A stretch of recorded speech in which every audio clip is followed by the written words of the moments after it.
আমরা শুরু করতে পারি। আপনি কোথা থেকে শুরু করবেন আপনার জীবনে? ছোটবেলা থেকে শুরু করব। ওকে, যখন পুরোপুরি বুঝি ভালো মন্দ তখন থেকেই। জি প্লিজ। ছোট থেকে আমি মানে প্রচন্ড চঞ্চল ছিলাম। 7 বছর পর্যন্ত আমি গ্রামের বাড়িতেই ছিলাম দাদুর কাছে। দাদা ছিলেন আমাদের গ্রামের একজন ডক্টর। সকালবেলা যখন ঘুম থেকে উঠে দাদা ফার্মেসিতে যাবেন তখন আমাদের দুজনকে নিয়ে যেতেন। আমরা আর একটা ফুফাতো ভাই আছে, দুজনেই। আর পুরো ফ্যামিলির মধ্যে আমরা 2টা ছেলে বাচ্চাই ছিলাম। তো আমাদের মানে দুজনকে নিয়ে গিয়ে দেখা যেত যে গ্রামে যখন বনি হতো দোকানে তারপরে নাস্তা খাওয়ানো হতো। আমরা এত দুষ্ট ছিলাম যে গরম চায়ের ভিতর রুটি দিয়ে তারপরে মুখে দিয়ে হা করে থাকতাম দুজনে। কেন? গরম ছিল আর আমরা তো নিজেরা ফু দিব না, দাদা আমাদেরকে ফু দিয়ে দেবে। ওকে। কারণ অনেক আদরের ছিলাম তো, দুজনকে সাইকেলে করে নিয়ে যেত, আবার সাইকেলে করে ঠিক স্কুলে যাওয়ার সময় দিয়ে যেত। আমি খুব চঞ্চল ছিলাম তো সবার আগে গাছ উঠতাম। ওকে। আমার ফুফাতো ভাইটা আমার থেকে 1 বছরের বড়, ও আমাকে সবসময় মারতো, তুমি আগে কেন গাছ উঠবে, তুমি মেয়ে মানুষ না, তুমি গাছ উঠবে না, আমি গাছ উঠবো। আর আমি গাছে ওঠার সাঁতারে খুব চঞ্চল। তো যখন মানে আমরা স্কুলে পড়তাম, আমার দাদু কখনই আমার মাকে মেনে নিতে পারেনি, কারণ দুজনই চাচাতো ভাই বোন ছিল। আমার দাদু সবসময় মায়ের একটা না একটা দোষ তার ছিল, আর সবচেয়ে বড় কথা আমার বাবা বেকার ছিলেন, তারা পালিয়ে বিয়ে করেছে। ওকে। তো আমাকে আমার নানুদের ফ্যামিলি থেকে কেউই তেমন একটা লাইক করতেন না, যে আমি মনে হতো যেন তাদের একটা বোস। আর এট ফার্স্ট মেয়ে হয়েছি সেজন্য আরো বেশি পছন্দ করতেন। আর আমি খুব দাদুর পাগল ছিলাম তো। কিন্তু দাদু নানুর বাড়ি কি খুব পাশাপাশি ছিল? চাচাতো ভাই বোন তো পাড়ার উপর, এই পাড়ার ওপর। ওকে। ওদের কথা থাকতো যে আমি দাদুকে রেখে কেন নানুদের কাছে চলে আসি না। ছোটবেলায় আপনার কোনো নাম ছিল? দুষ্টুমি করার জন্য দেখা যায় না একটু অন্য ব্যতিক্রম ধর্মে একটা নাম ধরে, কিংবা একটা কিছু খেপানোর জন্য? সময় মোটা ছিলাম তো, ছোটবেলাতে খুব মোটা। ওরা সবসময় দুষ্টুমি করে, হয় পাজি বলবে না ভেড়াডোস বলবে। ভেড়াডস? ভেড়াডস কি জিনিস? আমাদের গ্রামের একটা কথা যে খুব মোটা হলে তাদেরকে এই নামটা দেওয়া হয়, ভেড়াডস। হ্যাঁ ভেড়াডোস। ওকে। তারপর মায়ের আদরটা খুব কম পেয়েছি আমি। তো অনেকভাবে যন্ত্রণার শিকার হয়েছে আমার আম্মা, আব্বার কাছ থেকে, দাদুর কাছ থেকে। ওইটা আর আমার বোঝাই না। আমার সবসময় চিন্তা থাকতো আমি কাকে কখন দুষ্টুমি করবো। আর ছোটবেলা থেকে চুলগুলো প্রচন্ড লম্বা ছিল, দাদু সবসময় মারতো আর চুলে তেল দিত। দাদু মানে হচ্ছে দাদির কথা বলছেন হ্যাঁ, আপনি? আমি দাদির কথা বলছি। ওকে। তো আমার মাও তেমন একটা আমাকে লাইক করতে, কারণ আমি দাদুদের প্রচন্ড পাগল। তাদের কথা হচ্ছে নানুর পাগল হবা, সবকিছু পাবা। আমার নানুদের একটু মানে অবস্থা ভালো ছিলেন। আর আমার ছোটবেলা থেকে একটা হিংসা ছিল, আমি মানুষেরটা কেন করবো। তো এক সময় আব্বু আম্মুকে রেখে ঢাকায় চলে আসে। ঢাকায় চলে আসার পরে মানে আম্মুকে প্রচন্ড রকমের অত্যাচার করে, এটা সেটা বলে। আম্মু কারোর সাথে কথা বলে তাকে সন্দেহ করা হয়, বাবার বাড়িতে যেতে দেওয়া হয় না। যেরকম করতে করতে আমার আব্বু এখানে এট ফার্স্ট এসে বড় মামার বাসায় উঠছে। কি করতেন জানতাম না। তো একদিন আব্বু গ্রামের বাড়িতে যাওয়ার পরে কি নিয়ে ঝগড়া হয়েছে তাও শিওর না। আমি স্কুলে গিয়েছি। তো আমি স্কুলে যাওয়ার পরে রাস্তাতে যখন আসতেছি তখন দেখি আমার আম্মু আমার ছোট বোনটাকে নিয়ে চলে যাচ্ছে। তখন আপনারা 2 বোন? হ্যাঁ। ওকে। আমি জিজ্ঞাসা করলাম যে আম্মু তুমি কোথায় যাচ্ছ, আম্মু কোনো কথা না বলে বলছে ডাক্তারের কাছে যাচ্ছে। তো যতটুকু আমার মনে আছে, আমাদের মসজিদের বাড়ি, তো বাড়ির ভেতরেই মসজিদ। তো মসজিদের যে হুজুরটা ছিলেন সে আবার আমার মাকে মেয়ে বলতো। তাকে আমি মানে ঘোলা দেখলাম না কি দেখলাম জানি না, তাকে দেখলাম বিল দিয়ে উঠে আসতেছে আর আম্মু রাস্তা দিয়ে যাচ্ছে। তো হয়তো বা আম্মুকে মারধর করেছে, কান্নাকাটি করতে করতে চলে গেছে, বাবার বাড়িতেও যায়নি। সেখান থেকে কোথায় গেছে আম্মু আমি জানি না। খুব সম্ভবত আমার দাদুরা যেটা বলতেন যে ইমাম আম্মুকে দিয়ে আসছে, দিয়ে আসতে পর বিকেলে আবার আসছে আম্মু। ইমাম আম্মুকে দিয়ে আসছে? হ্যাঁ, এই জিনিসটা গ্রাম শুদ্ধ রটে গেল। ইমামটা কি? মানে মসজিদের যে নামাজ পড়েন তাকে ইমাম বলা হয়। ওকে। উনি সম্পর্কে কি ছিলেন আপনার মার? আমাদের বাড়ির হুজুর ছিলেন উনি। উনি হচ্ছেন বাড়ির হুজুর ছিলেন? হুজুর। আর আমার মাকে মেয়ের মতো ভালোবাসতেন আর কি। তো ওনাকে নিয়ে একটা কুৎসা রটনা হলো। ওই আমাকে না আবার প্রশ্ন করা হয়েছে কি তোমার আম্মু কার সাথে গেছে, আমি জানি না। প্রথম থেকে তো আম্মুকে মেয়ে মেয়ে করতেন, তো একটু সন্দেহ ছিল। আমাকে বলতেছে হুজুর আসেনি দুপুরবেলা। তো হুজুরকে তো আমি দেখছি আসতে, খুব চঞ্চল তো, সত্যি কথাটাই আগে বলতাম। সম্ভবত আম্মু তার সাথে গেছে। আর কোত্থেকে যেন কে বলেছে যে আম্মুকে আর তাকে আমাদের উপজেলার এক মিষ্টির দোকানে দেখছে। এই তো তাদের সন্দেহটা ক্লিয়ার হয়ে গেছে। তারা বলতেছে আম্মু চলে গেছে, কিন্তু আম্মু বিকেল বেলা আবার ফিরে আসছে। আব্বু যখন রাতে ফিরলো সেদিন আর কিছুই বললো না, আম্মুর সাথে খুব চিল্লাচিল্লি হলো। পরের দিনও কিছু হলো না। রাত্রেবেলা দেখা গেছে কি হঠাৎ করি না আম্মু প্রচন্ড কান্না করতেছে পাশের রুমে। তো আমি গেলাম, যাই দেখি আমার আব্বু প্রচন্ড মারতেছে আমার আম্মুকে। দেখা গেছে প্রচন্ড মারতেছে, কেউ তাকে ধরে না। তো আম্মুকে মারতে মারতে বের করে দিছে ঘর থেকে। বের করে দেওয়ার পরে এখন আমরা তো পেছনে যাব, 2টা বোনই। কিন্তু এই ঘটনাটা আমার লাইফে আমি কোনোদিন ভুলবো না আর কি। আমার মাকে যখন বের করে দিল, আমার মা চিৎকার করে, গ্রামের মানুষ এক জায়গায় হয়ে গেল। তো আমার মাকে বের করে দেওয়া হলো, আমাদেরকে দেওয়া হলো না সাথে। তো আমার মা ওখান থেকে মানে এক মামা ছিলেন, আমি নামটা জানি না, আমাদের এলাকারই। তো ওই মামা মাকে নিয়ে নানু বাড়িতে ওঠে। নানু বাড়িতে ওঠার পর নানুর একটা বোরকা একজোড়া স্যান্ডেল নিয়ে আমার মা শরীয়তপুর কোর্টে উঠে যায় আমার উকিল নানার কাছে।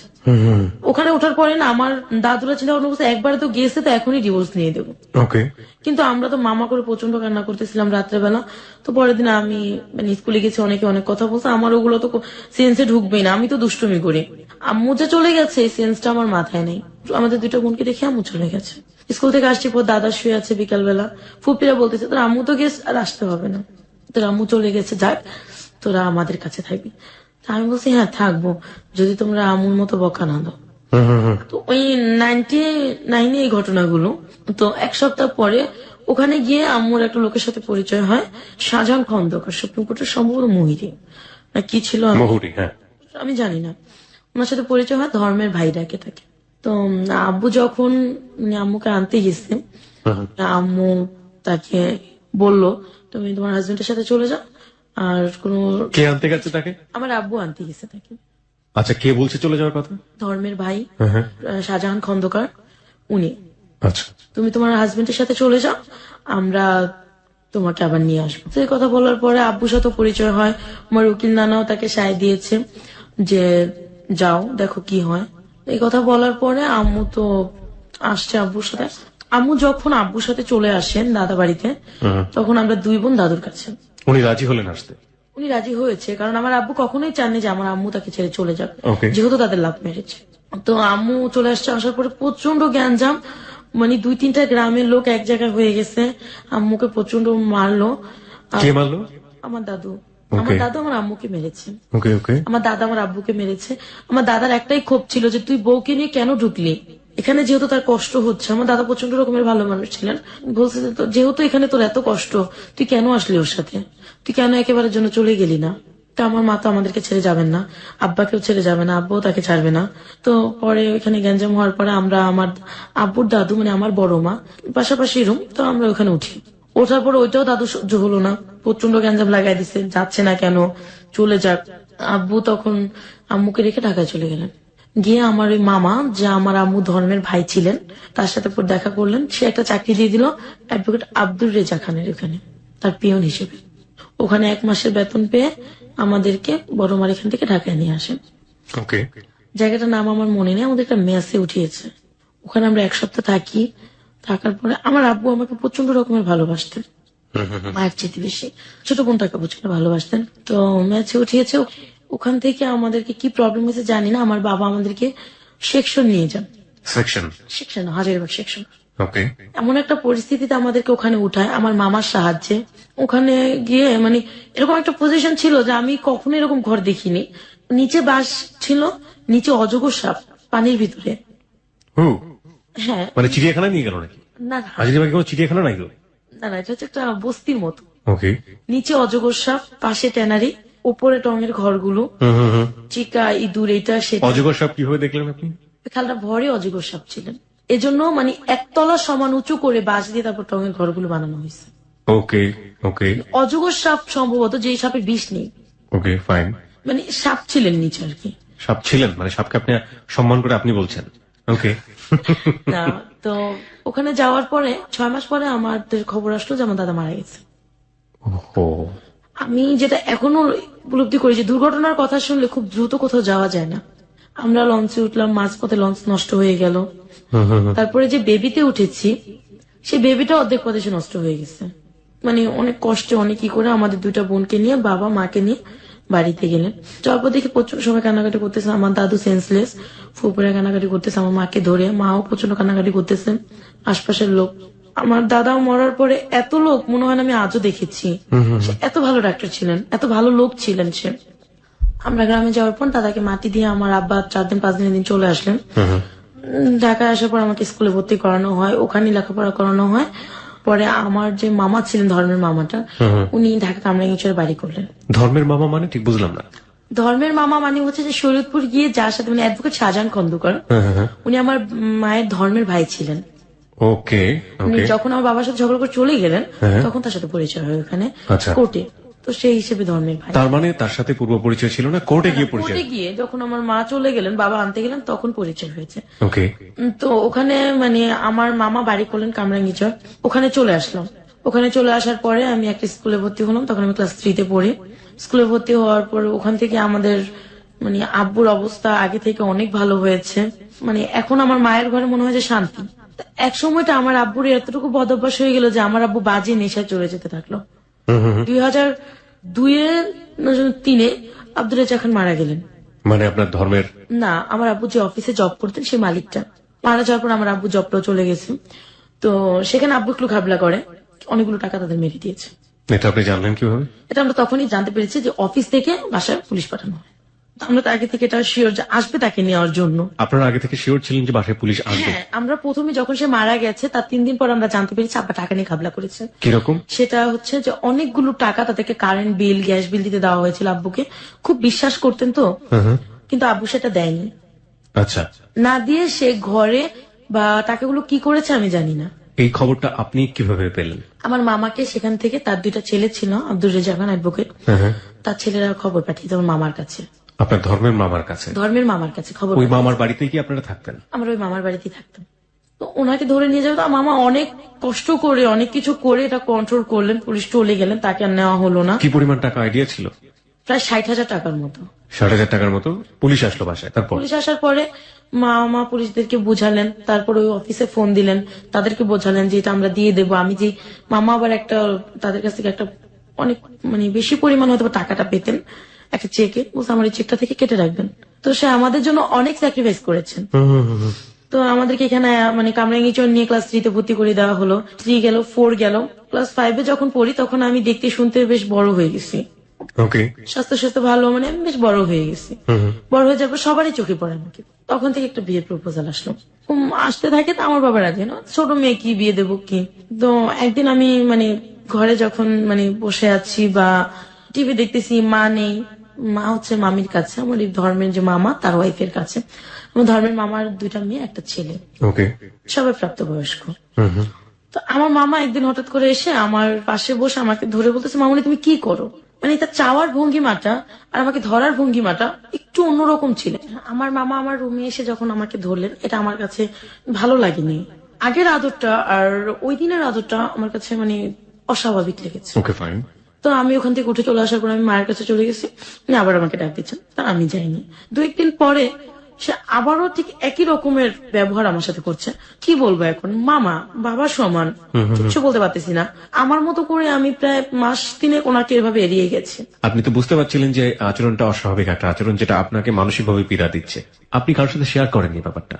শেয়ার করার মতো আমি তখন এরকমটাই করিনি যে মামা মানে আমার সাথে এরকম করতে। আমি ভাবতে পারি হয়তো বা মাঝে এরকম করেছে, আমি একটু বললে মামা হয়তো শুধরে যাবে।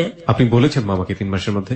মামা আপনি এরকম কেন করেন, একটু ভদ্রভাবে আচরণ করেন, বা বেশি কিছু বলতে পারতাম না। তো ওটা বললে উনি কি বলতো?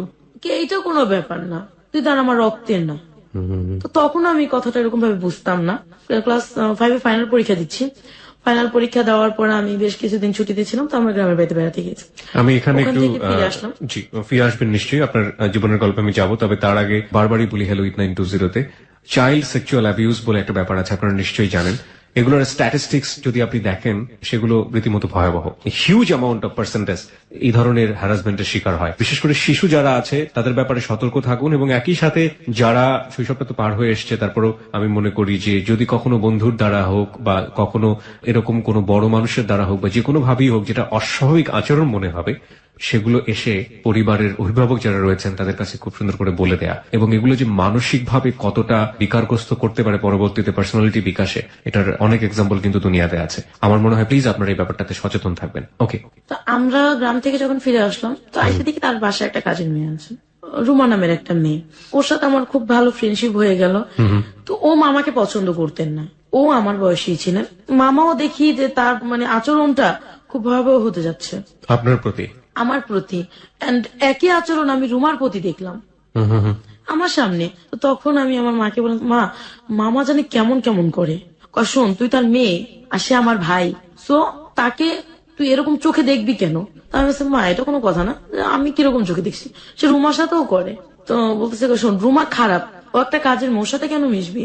এই কথাটা বলে মা আমাকে স্টপ করে, যেহেতু মার কাছে আমি চান্স পাইনি আর বাবাকে তো প্রচন্ড ভয় পাই, বাবাকে তো বলা সম্ভবই না। তো হঠাৎ করে আমার আম্মা অসুস্থ হয়ে পড়লেন। তো আমার আব্বা তখন নতুন চাকরি পেলো একটা হাউজিং কোম্পানিতে। তো প্রথম মাসে সে 1 রুম ছেড়ে 2 রুমে উঠলেন, তারপর টিভি কিনতেছে। মানে আব্বার অবস্থা খুবই ভালো হচ্ছে। আর ছোটবেলা থেকে আমরা কোনো টিচার দিয়ে পড়িনি, ওই মামার 2টা মেয়ে ছিলেন, ওদের কাছেই লেখাপড়া করতাম। 6টার দিকে পড়তে গেলে রাত 9টায় ছাড়তো। ওকে।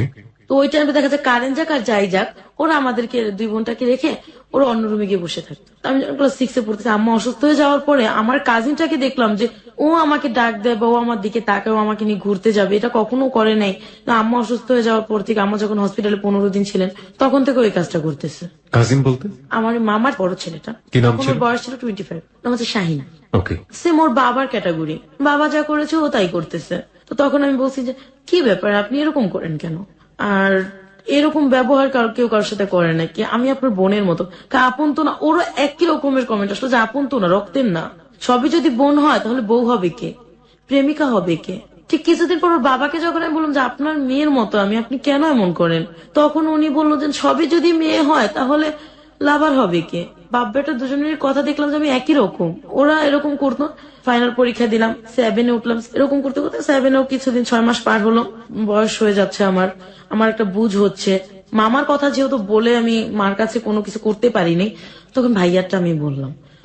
আমাকে আমার মা উত্তর দিল, তোর কি সমস্যা, তুই তো কখনো তোর মামার কথা বলিস, কখনো তোর ভাইয়ার কথা বলিস।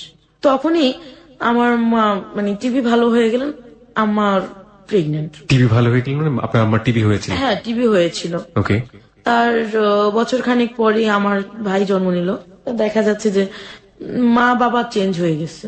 তাদের এই চেঞ্জটা আমার মানে লক্ষ্য করলাম যে তারা এখন আর আমাকে আগের মতো আদর করে না। কিরকম? দেখা যাচ্ছে তোকে লেখাপড়া করতেছি, আম্মা ঘরে গল্প করতেছে মামির সাথে, কাজগুলো উনি লেখাপড়া বাদ দিয়ে আমাকে দিয়ে করাচ্ছে। এইভাবে মানে আস্তে আস্তে আমার লেখাপড়াটার ক্ষতি হতে যাচ্ছে। আর দেখতাম যে মানে বাবা আসলেই আমার নামে এক গাদা বিচার, আমি এটা করেছি, আমি ওইটা করেছি। তো এই জিনিসগুলো আমার কাছে ভালো লাগতো না। তখন না আমার কাছে মনে হচ্ছিল যে কেন এমন করে তারা, তাহলে আমি তাদের আপন না। ওইদিকে আমার কাজিন আমার সাথে ব্যবহার খারাপ করছে, তারপর মামার ব্যবহারটা অস্বাভাবিক। তো এর মানে এইভাবে করতে করতে বাবা মাকে আর বোঝাতে পারলাম না এগুলা। ওরা আর আমার এই সমস্যাগুলোকে মানে ফলো করতো না। আমার ফুপি খেয়াল করতেন। আমার খালামণি বাহির থেকে আসার পর খালামণিকে বলছে, খালাতো বোনটাকে বলছি।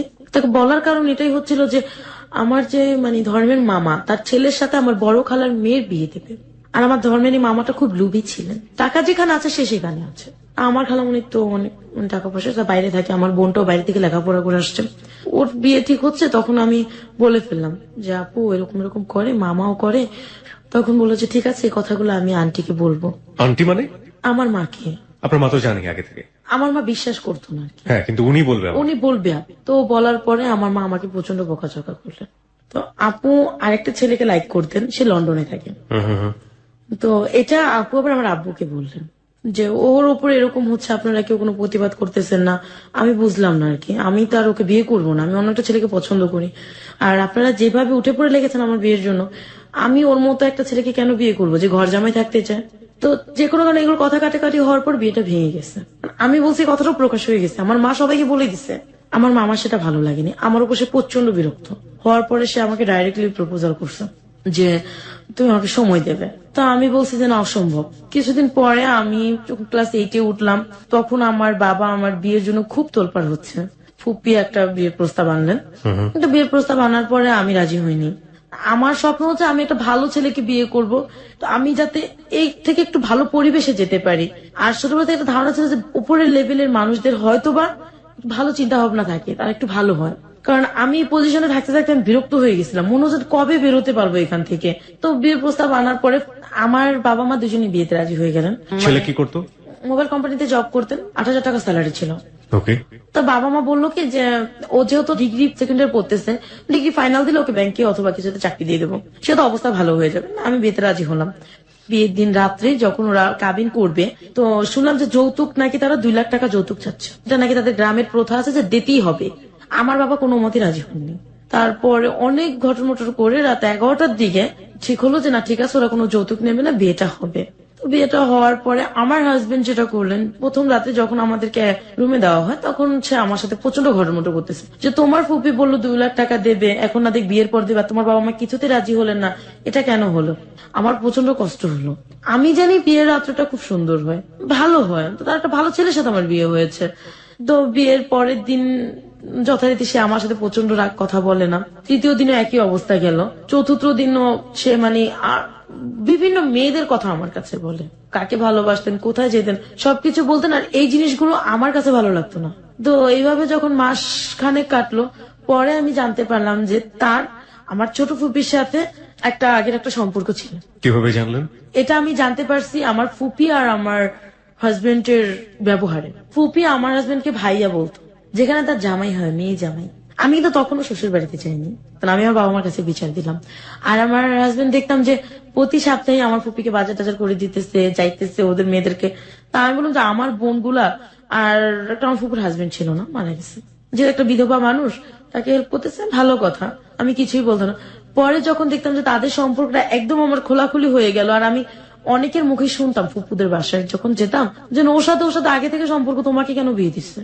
তো এই জিনিসটাতেই না আমার ভালো লাগতো না। বাবা মাকে এসে বলছি, ওনার কাছে জিজ্ঞেস করছি, উনি স্বীকার করছে। ফুপি কখনো স্বীকার করেনি, আমার হাজবেন্ড স্বীকার করছে, হ্যাঁ আগের একটা সম্পর্ক ছিল, এখন নাই। তো তখন থেকে একটা ঘেন্না। তো মাস 3 যাওয়ার পর আমাকে আমার শ্বশুর বাড়িতে নেওয়া হলো, খুলনা কয়রা থানায়, একদম গ্রাম। লেখাপড়া বন্ধ? হ্যাঁ, আমার লেখাপড়া বন্ধ হয়ে গেছে। কোন ক্লাসে থাকা অবস্থায়? এটা যখন আমি ক্লাস 10 উঠলাম। ওকে। তো শ্বশুর বাড়িতে যাওয়ার পরে পুরো ঠিক আমি ঘরের অবস্থা যেটুকু দেখলাম, দেখে মানে আমি কান্না করতেছি। সেদিন রাত্রি তারা ছিলেন 2 বোন 2 ভাই, আর তার মা, তার বাবা ছিলেন না। তারা 4 ভাই বোন মিলে ঝগড়া করতেছে, সাথে মা। কি কারণে করতেছে, কেন করতেছে তা আমি জানি না। তো এক পর্যায়ে ঝগড়ার মাঝে আমি শুনলাম যে তারা যৌতুক, আমার বিয়ের টাকাটা দেওয়া হয়নি সেজন্য ঝগড়া করতেছে। ওকে। মেয়ের সাথে একটা গয়নাও দিয়ে দেয়নি, এরকমই বলতে। আমার একজনকে বলতাম, দেখো তুমি তো জানো যে তারা কিছু দেবে না, তাহলে তুমি কেন আনলা আমাকে? দেনমোহর কত ছিল আপনার? 2 লাখ টাকা। ওকে। বলার সাথে সাথে আমার হাজবেন্ডটা আমাকে ঠাস করে একটা চর বসালো। তো ওই দিন রাতটা মানে আমি সারা রাত কান্না করে কাটালাম। পরের দিন সকালে যখন আমি ঘুম থেকে উঠলাম, অনেক মানুষ নতুন বউ দেখতে এসে, যেটা গ্রামে যেরকমটা হয়। তো আমার শাশুড়ি সবার মাঝে আমাকে বলে উঠলো যে তোমার মা কি গয়না পাঠাইছে, একটু সবাইকে দেখাও। সে কিন্তু জানে আমার মা কিছু দেয়নি, আমি কোত্থেকে বের করব। তখন আমার ননাস, আমার যা, এরা সবাই আমাকে প্রচন্ড ধরনের কথা শোনালো। আর প্রথম দিনই আমাকে মাটির চুলায় খড়কুটা দিয়ে রান্না করতে দেওয়া হলো, আমাকে চাল বাটতে দেওয়া হয়েছে, যেটা আমার পক্ষে সম্ভব না। প্রচন্ড কান্না করতেছি, বাড়িতে ফোন দিয়েছি, মার সাথে কান্না করতেছি। বাড়িতে ফোন দেওয়াতে আমার হাজবেন্ড মানে শুনে আমাকে প্রচন্ড মারলো আইসা। তো এক পর্যায়ে আমি সেন্সলেস হয়ে গেছি। আমি 3 দিন 4 রাত আমার হাজবেন্ডের বাড়িতে ছিলাম। পরের দিন সকালে আমি উঠে চলে আসছি, আমার ননাস আসছে, আমার হাজবেন্ড আসছে। আসার পর থেকে না আমার হাজবেন্ডের বিহেভিয়ার চেঞ্জ হয়ে গেছে। কোথায় আসলেন? ঢাকায় চলে আসলাম বাবা মার কাছে। প্রিয় শ্রোতা, একটা বিষয় খুব লক্ষ্য করবেন, আমরা এখনো গল্পের যে গভীরতায় সেখানে চলে যাচ্ছি ধীরে ধীরে।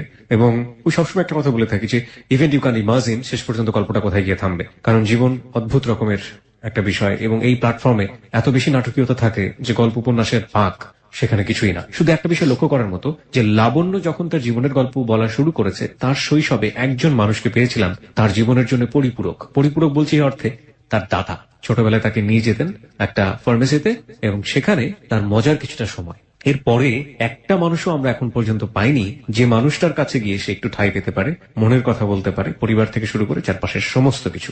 সংসার শুরু হয়েছে 14 বছর বয়সে, সেখানেও স্বামীকে আমরা দেখছি একটা বিরূপ পরিবেশের মধ্যে। এবং সবকিছু মিলিয়ে এটা কোন দিকে যাচ্ছে শেষ পর্যন্ত আমরা কোথাও জানি না। Let's see what happen. Okay, তারপর ঢাকায় আসার পরে দেখলাম যে আমার বাবা মার বিহেভিয়ার চেঞ্জ হয়ে গেছে। আমার হাজবেন্ডও না এরকম হয়ে গেছে, সে আর মানে তার বোনের কাছে ফিরে যেতে চায় না। টোটালি বলতে গেলে একটা ঘর জামাই। আলটিমেটলি কি আপনার হাজবেন্ড বোনের বাড়িতে থাকতো? হ্যাঁ, বোন আর সে একসাথে ঢাকায় ভাড়া থাকতেন আর কি। ওকে। তো আমি এসে বাবা মার বিহেভিয়ার চেঞ্জ দেখে আমি বাবা মাকে বললাম, বাবা মা আমি আম্মা আমি আর ওখানে থাকতে পারবো না। তো আমার মা আমাকে প্রশ্ন করলেন যে কি হয়েছে। আমি বলছি, কিছুই হয়নি। আর নতুন বউ গিয়েছে, তার একটা শাড়িও নতুন বউকে দেয়নি। তো আমি শুনেছি যে গ্রামে দেশে শ্বশুর বাড়ি হলে নাকি অনেক কিছু দেয়, আমি সেগুলো কিছুই আমার ভাগ্যে জোটেনি। আমার বাবা মাকে যখন আমি বললাম, আমার বাবা মা কোনো রেসপন্স করলো না। শুধু আমার বাবা একটা কথাই বললো যে তোমাকে আমি বাঘের মুখে দিলেও দিয়েছি, কুমিরের মুখে দিলেও দিয়েছি, তোমার যদি আসতে হয় তাহলে তুমি সাদা কাপড়ের কাপড় পরে আসবা, আমরা তো তুমি কোনোদিন এই বাড়িতে এসব কমপ্লেন নিয়ে আসবে না। এই কথা বলার পর আমি খুব কষ্ট পেয়েছি যে যেই বাবা আমাকে এত ভালোবাসতেন, সে বাবা কেন আজ আমাকে এই কথা বললেন। বাবাও আস্তে আস্তে তার জবটাও চলে যাচ্ছে, ছেড়ে দিচ্ছে, সেখানেও সে টাকার ঘাবলা করেছে। আর তার নেচারটা এরকম ছিল যে সে একজনের সাথে আরেকজনকে ঝগড়া বাঁধাই দেবে। আমাকে যখন এই কথাটা বললো তখন আমি হাজবেন্ডকে বললাম যে আমি এখানে থাকবো না, জাস্ট এইভাবে কেন থাকবি না? তো আমি বললাম যে আমি আপার বাসায় চলে যাই, ওখানে গিয়ে থাকি আমরা। বললো ঠিক আছে চল। ওখানে যাওয়ার পরে আমার ফুপিকে আমি সবকিছু জানালাম। ফুপি থাকতেন 3 তলায়, তার আমার ননাস আর আমার হাজবেন্ড থাকতেন 2 তলায়। ফুপিকে সবকিছু জানানোর পরে ফুপি খুব কষ্ট পেলেন। ফুপি তো আপনার বিয়ের ঘটক ছিলেন। হ্যাঁ, আচ্ছা, আপনার হাজবেন্ডের নাম? ইনসান। ইনসান, হ্যাঁ। ফুপি বললো যে ঠিক আছে, ও যে এরকম হবে সেটা তো আমি ভাবতে পারিনি। তো আমি বলছি যে সমস্যা নাই, আমি তো তোমার কাছে চলে আসলাম। মানে আমি সম্পূর্ণ ঘটনাকে একদম ম্যানেজ করে ফেললাম। তোমার কাছে চলে আসছি, এখন তোমার কাছে থাকবো। আর ফুপি একটা নতুন চাকরি পেয়েছিল ব্যাংকে। তুমি তো ব্যাংকে চলে যাও সকালবেলা। তা আমি সকালবেলা ওদেরকে নিয়ে, 2টা বোন ছিল আমার ফুফাতো, ছোট ছোট, ওদেরকে নিয়ে থাকবো। আর ইনসানও তো রাত্রে আসে, সমস্যা হবে না আমার, আমি এখানেই থাকবো। ঠিক আছে ফাইন। তো আমার ননাস গার্মেন্টসে চাকরি করতেন, 2টার দিকে তার লাঞ্চ টাইম ছিল। আমি না ওই সবার সাথে চুলো ছিল তো আমি রান্না করতে পারিনি। ননাস যখন লাঞ্চ টাইমে আসলেন, আসার পর যখন রান্না হয়নি তখন আমাকে প্রচন্ড রকমের বকাবাদ্য করলো। সেটা আমার ফুপ্পি শাশুড়ি দেখছেন, দেখার পরে তার কাছে ভালো লাগেনি। বলতেছে যে এত ছোট বয়সে তোমাকে বিয়ে দিয়ে দিছে এরকম একটা মানুষের ঘরে, সেটা আমরা মানতে পারলাম না। 14 বছর বয়সে আপনার বিয়ে হয়েছিল। হ্যাঁ, তো আমার এরকম করে 3 দিন আমি থাকলাম। 3 দিন থাকার পর 4 দিনের দিন আমার হাজবেন্ড আমাকে প্রচন্ড মারধর করলেন। আমি আবার মায়ের বাড়িতে চলে আসি। মায়ের বাড়িতে আসার সময় যখন আমার হাজবেন্ড বললো তোর চাইতে তোর ফুপি ভালো ছিল, অন্তত তাকে তো বিয়ে না করতাম, তার সাথে একটা সময় কাটাতাম। এই কথাটাই আমি তখন আরো ক্লিয়ার হয়ে গেলাম যে আমার ফুপি আমার সাথে প্রতারণা করছে, আমার হাজবেন্ড আমার সাথে প্রতারণা করছে। তারা দুজন একটা রিলেশন আমাকে জড়ানো ঠিক যে এই ফুপিটা কি ঘটকালি করেছিল বিয়েতে? ফুপিটাই ঘটকালি করেছে। এটাই আমার ছোট ফুপি। ওকে। যখন শিওর হয়ে গেলাম তখন বাবা মাকে এসে বললাম। বাবা মা আর আমাকে বাড়িতে দিলেন না, আমার হাজবেন্ডকে আর ওখানে আসতে দেননি। তুমি আসবে না, আমার মেয়ে আমাদের কাছে থাকবে। আর 1 সপ্তাহ পরে ফিরে দেখলাম যে বাবার অবস্থা আরো করুণ হয়ে যাচ্ছে, যে সে জুয়া খেলে। কিভাবে বুঝলেন? আমি যে রুমটাতে থাকতাম সেই রুমটাতে সে লোকজন নিয়ে টাকা নিয়ে দিয়ে তাস খেলতেন, যে টাকা দিয়ে রুমটাতে খেলা আপনি দেখতেন। থাকতেন। ওকে। আমার কাছে খুব কষ্ট লাগলো। কষ্ট লাগার পর আমার হাজবেন্ড দিয়ে যে গেছে সে আর আমার খোঁজ খবর নেয়নি। এরকম করতে করতে আমাদের 6টা মাস কিন্তু কেটে গেছে বিয়ে। এই 6 মাসে সে একটা সুতা পরিমাণ জিনিস আমাকে দেয়নি। সে চলে যাওয়ার পরে দেখলাম যে বাবা জুয়া খেলতে খেলতে যা পুঁজি ছিল জমানো সবকিছু সে শেষ করে দিছে। আমার মামা এখন আমাদেরকে রাখবেন না, বের করে দেওয়ার পরে আমরা চলে আসলাম। ওখান থেকে একটু দূরে আসলাম, একই জায়গায় তখন আপনি ফ্যামিলির সাথে? আমি তখন ফ্যামিলির সাথে হাজবেন্ডের ঘর ছেড়ে চলে আসছি। সহ্য করার মতো ক্ষমতা আমার ছিল না। তারপর আমরা যে বাসাতে যাই, ওইখানে যাওয়ার পর সে আরো নিঃস্ব হয়ে গেছে। বাবার মানে পুরোপুরি নিঃস্ব হয়ে গেছে, নুন আনতে পান্তা ফুলে যেরকম ওইরকম একটা অবস্থা হয়ে গেছে। সে আমাদের মুখে ভাত জোটার মতো কিছু নেই। ওইদিকে আমার হাজবেন্ড এসে ঘাড়ে জুটছে। মানে 1 সপ্তাহ থাকার পর আমি এমন ঝগড়া লাগিয়ে দিল আমাদের মধ্যে, সে আমাকে প্রচন্ড মারধর করলো। আপনার বাড়িতে বসেই মারধর করলো? হ্যাঁ, আমার বাড়িতে, আমার বাবা মার বাড়িতে মারধর করার পরে আমি অসুস্থ হয়ে পড়লাম। অসুস্থ হয়ে পড়ার পর আমি যখন হসপিটালে গেছি চিকিৎসার জন্য, সে আমাকে হসপিটালে নিয়ে যায়। চিকিৎসা করার জন্য গেছি, সেখানে আমাকে জানানো হলো আমি প্রেগনেন্ট। রিপোর্ট আসলো যে আমি প্রেগনেন্ট। আচ্ছা আচ্ছা। তো ওই রিপোর্টটা পরের দিন আমি আনতে গিয়েছিলাম। আমি এনে আমার ছোট কাকিমাকে দেখিয়েছি। ছোট কাকিমা বললো যে এটা তো খুশির খবর, তুমি একটা কাজ করো, তোমার হাজবেন্ডকে দাও, তোমার বাবা মাকে দাও। তা আমি আবার বাবা মাকে দেওয়ার আগে আমি আমার হাজবেন্ডকে দিয়েছি। আমার হাজবেন্ড সে খবরটা শুনে প্রচন্ড খেপে গেছে যে এই সন্তান ওর না। ও কেন জানি বলতেছে এই সন্তান ওর না। তখন আমি বললাম যে দেখো, আমার বিয়ের আগে কারোর সাথে কোনো রিলেশন ছিল না, বা বিয়ের পরবর্তীতে আমার কারোর সাথে কোনো রিলেশন নেই। রিপোর্টে সাফ দেওয়া আছে আমি 1.5-2 মাসে প্রেগনেন্ট। তাহলে তুমি কেন এরকম বলছো? ঠিক আছে মানলাম এটা আমার সন্তান, তো তোকে তো আমি বলেছিলাম যে তুই 2 বছর পরে সন্তান নিবি। দেখো এটা আমার হয়তোবা ভুল হয়ে গেছে। এটা আপনি আপনার ভুল বলছেন, রাইট? আপনার কি ধরনের ভুল হয়ে গেছে? মানে হয়তোবা যে আমাদের যে কোনো ধরনের একটা ভুল হতে পারে। This is the important thing. আমি এটা কেন আপনাকে জিজ্ঞেস করছি, এগুলো most common case in the family. Okay, that's why. আপনি আমাকে একটু বলবেন যে আপনার 14 বছর বয়সে বিয়ে হয়েছে। একটা মানুষের বিয়ে হওয়ার পরে স্বামী স্ত্রী সম্পর্কের কিছু বেসিক নলেজ দরকার হয়। সেই নলেজের ব্যাপারে আপনাকে কেউ কখনো হেল্প করেছে? আপনার মা আপনাকে এই বিষয়ে কোনো জ্ঞান দিয়েছে, কিংবা আপনার আত্মীয় যারা আছে, কিংবা শ্বশুর বাড়ির কেউ আছে, কিংবা আপনার হাজবেন্ড? আমাকে এরকম সাপোর্ট কেউ দেয়নি। কেউ কখনো আপনাকে বিষয়ে কোনো কিছু বলেনি? সাপোর্ট কেউ দেয়নি। বরঞ্চ আমি যদি কোনো প্রবলেম হতো যে আমার মাকে বলতাম, আমার মা আমাকে কখনোই ভালো একটা সাজেশন দিত না। কখনোই দিত না। বিষয়টা সম্পর্কে আপনি আমি কিছুই জানি না, কিছুই জানেন না। 2 নম্বর হচ্ছে আপনার হাজবেন্ড আপনাকে বলেছে যাতে কোনো বেবি না আসে, এটার জন্য কোনো প্রিভেন্টিভ মেথড কি আপনারা দুজনে মিলে নিয়েছিলেন? হ্যাঁ, আমাকে এটার জন্য ব্যবস্থা নেওয়া হয়েছিল যে আমার হয়তোবা কোথাও আমি একটু মন ভোলা ছিলাম। বিয়ের পর আমার দুষ্টুমিটা কিছুটা হলো রয়ে গেছে, ওকে মনে থাকতো না আমার এটা। ওকে আমি ভাবতাম যে হয়তো ওখান থেকে কোনো প্রবলেম হয়ে গেছে। আমার হাজবেন্ড প্রচন্ড চিল্লাচিল্লি করতেছিল, তার কখনো মুখের উপর কথা বলিনি। তখন বলছিলাম যে দেখো তুমি তো এটা নিয়ে অতিরিক্ত বাড়াবাড়ি করতেছো, আর বাবা মা যেহেতু মানে শুনলে বাড়াবাড়ি করবে না, তোমার এটা নিয়ে বাড়াবাড়ি করার কোনো প্রয়োজনই পড়ে না। এই কথাটা বলাই ছিল আমার অন্যায়। সে আমাকে সাথে সাথে প্রচন্ড ধরনের তার যে বেল্ট ছিল, কোমরের বেল্ট, ওটাতে আমাকে প্রচুর ধরনের মারধর করে। এই বাচ্চা কেন নিলি তুই? আজকে সবসময় বলে যেতে জালস বাতা, যখনই সে বলতো সেটা জালস বাতা, তখন আমার মাথায় সেন্স আউট হয়ে যেত। এই কথা কেন বলবে সে? আমার স্বামী একজন, তাহলে সে কেন এই কথাটা বলবে? তো এটা নিয়ে বলার পরে আমি সেই দিন রাত্রে আমার মাকে জানাই। জানার পর মাকে বললাম যে মা এরকম বলছো, ও তো এমনিতেই খারাপ। এরপর আর আমাকে সে কোনো কমেন্ট করে নাই যে কি করবো। পরের মানে দিন জামাইকে সকালে- বলছে যে ও তো এমনিতেই খারাপ। হ্যাঁ, ও তো এমনিতেই খারাপ, তো কমেন্ট করে না। আমিও পরের দিন সকালবেলা ভালো মতো, ও অফিস চলে গেছে, রাত্রে ফিরেও দেখে যে আমি বাসায় না, পাশের রুমে ছিল, মানে প্রতিবেশীর ঘরে। ও ভাবছে আমি যেন কোথায় গেছি। তো মাও দেখে না যে আমি প্রতিবেশীর ঘরে। তো ও আয়সা কি বলছে আমি জানি না, আমার বাবার কাছে, বাবাকে দোকান থেকে ডেকে নিয়ে আসছে। জানি না কি বলছে, বাবা প্রচন্ড ধরনের মারধর করছে এসে আমাকে। আমি কেন ভুল করলাম এই সে। তখন আমার নিজের কাছে একটু লজ্জা লাগলো যে আমি প্রেগনেন্ট, বাবা বলছে ভুল করতেছি, কেন বলতেছি এই কথাটা। তো পরে আমি আর কোনো কথা বললাম না। তো প্রচন্ড মারধর করার পরে আমার বাবা আমার তলপেটে একটা লাথি মেরেছে। তখন মানে আমি প্রচন্ড ধরনের মানে একদম অসুস্থ হয়ে পড়ে মায়ের ওপর পড়তে যাওয়ার সময় মা সরে গেছে। মা সরে যাওয়ার পর আমি যে লোহার যে সোফা থাকে, সোফার উপর পড়ে গেছি। আপনার বাবা যে এই যে লাথিটা মারলো, উনি আপনাকে তার আগে গায়ে হাত তুলেছে? এর আগে বহু ভাষায় আমার গায়ে হাত না, তুলেছে, আমি যে আমার বলতে চাচ্ছি যে শাশুড়ি। যে লাথিটা কি উনি একদম চিন্তা করেই কাজটা করেছে? না, সে কি চিন্তা করছে আমি জানি না। সে মানে শুরুতে আমাকে কয়েকটা চড় থাপ্পড় এমন হতে মেরেছে। পারে যে লাথিটা মেরেছে এবং ইনসিডেন্টলি আপনার ওখানে লেগে গিয়েছে। আরেকটা হতে পারে যে না, আর সে তার চিন্তা মানে অভ্যাসটা এরকম, সে রাগ করে যে কাকে কোথায় মারবে সে নিজেও জানে না। এটা যে মেয়ে না বউ সে বুঝবে না, ওই ব্যাপারটা এটা তার তার মাথায় বদ থাকে। অভ্যাস। এই ব্যাপারটা তার খেয়াল থাকে না। তো ওইখানে গিয়ে আমার পুরো বডিটা আমার ওই সোফার উপরই পড়লো। আরেকটা আঘাত পেলাম, একই সাথে দুইটা আঘাতে প্রচন্ড ব্লিডিং হচ্ছিল আমার ওই সময়টাতে ওই সময়টাতে। আমার মা ওটা কোনো খেয়াল করে নাই, আমার মা চলে গেছে আমাকে রেখে। আমার ছোট কাকি মেজো কাকি খেয়াল করছে। যখন খেয়াল করছে তখন তারা আমাকে নিয়ে স্বাস্থ্য কেন্দ্র থাকে যেটা, আমার বাবা কোনো টাকা দেয়নি, হাজবেন্ডও কোনো টাকা দেয়নি, তারা আমাকে ওখানে নিয়ে ভর্তি করালো। ভর্তি করানোর পরে ওখান থেকে আসলো যে আমার বাচ্চাটা নষ্ট হয়ে গেছে। যখন আমি শুনলাম যে আমার বাচ্চাটা নষ্ট হয়ে গেছে, তখন আমার মানে দুনিয়া যেন কিছু বুঝি না, তারপরে যেন আমার মনে হলো যে জীবন থেকে কি যেন চলে গেল। প্রায় এক সপ্তাহের মতো আমি না, আমার কোনো হুঁশ জ্ঞান নেই। কিন্তু আমার হাজবেন্ডের এতে কোনো রেসপন্স হয়নি যে না আমার বাচ্চাটা নষ্ট হয়ে গেছে, ও কষ্ট পেয়েছে, ওকে একটু সান্ত্বনা দেওয়া দরকার, বাবা মার একটু সান্ত্বনা দেওয়া দরকার। কারো কোনো রেসপন্স ছিল না। তো এভাবে আমার মাসখানেক চলে যাওয়ার পরে আমার ফ্যামিলিতে আবার আমার হাজবেন্ড গ্যাঞ্জাম লাগাই দিল। তো আমার ছোট ফুপি সবকিছু জানতে পারলো।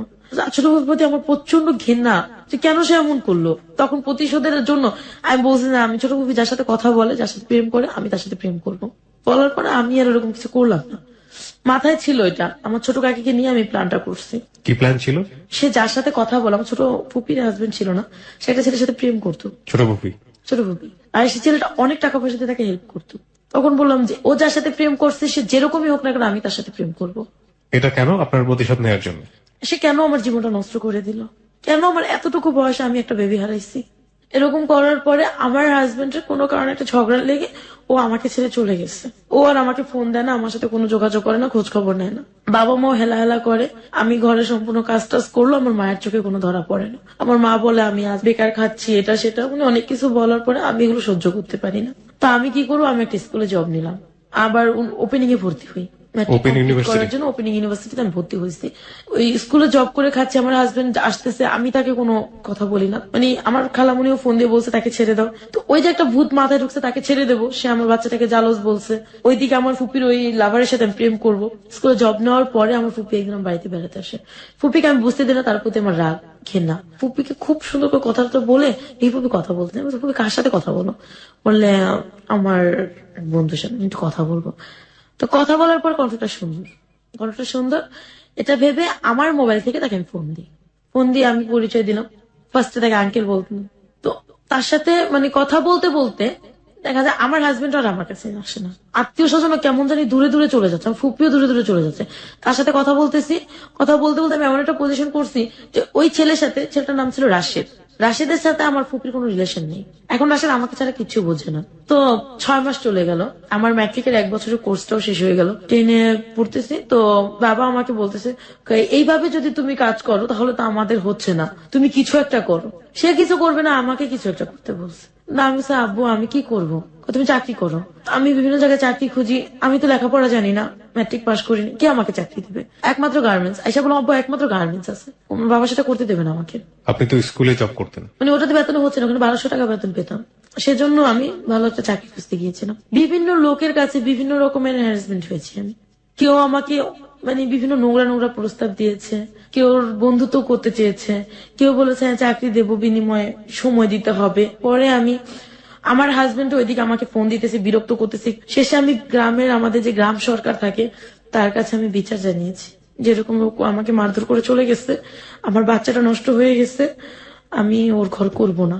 ওইদিকে আমি রাশেদকে প্রশ্ন করলাম যে রাশেদ, আমি তো, আমার হাজবেন্ড আমাকে নিতে আসতে বিচার বসাইছে, আমি কি করব? তোমার যা খুশি তাই করো। তো এই ঝামেলাগুলোর সাথে বিচারে ওর কথা হলো যে না, আমি আর সংসার করবো না। 3 মাস সময় দেওয়া হলো, যদি আমার মন গলিয়ে নিতে পারে তাহলে ওকে নেবে বা আমি ওর ঘরে যেতে পারি। তো এইভাবে করতে করতে আমার ম্যাট্রিক কমপ্লিট করলাম। আমি হাজবেন্ডের সাথে আমার ডিভোর্স হয়ে গেল, আমি নিজে ডিভোর্স দিয়ে দিলাম।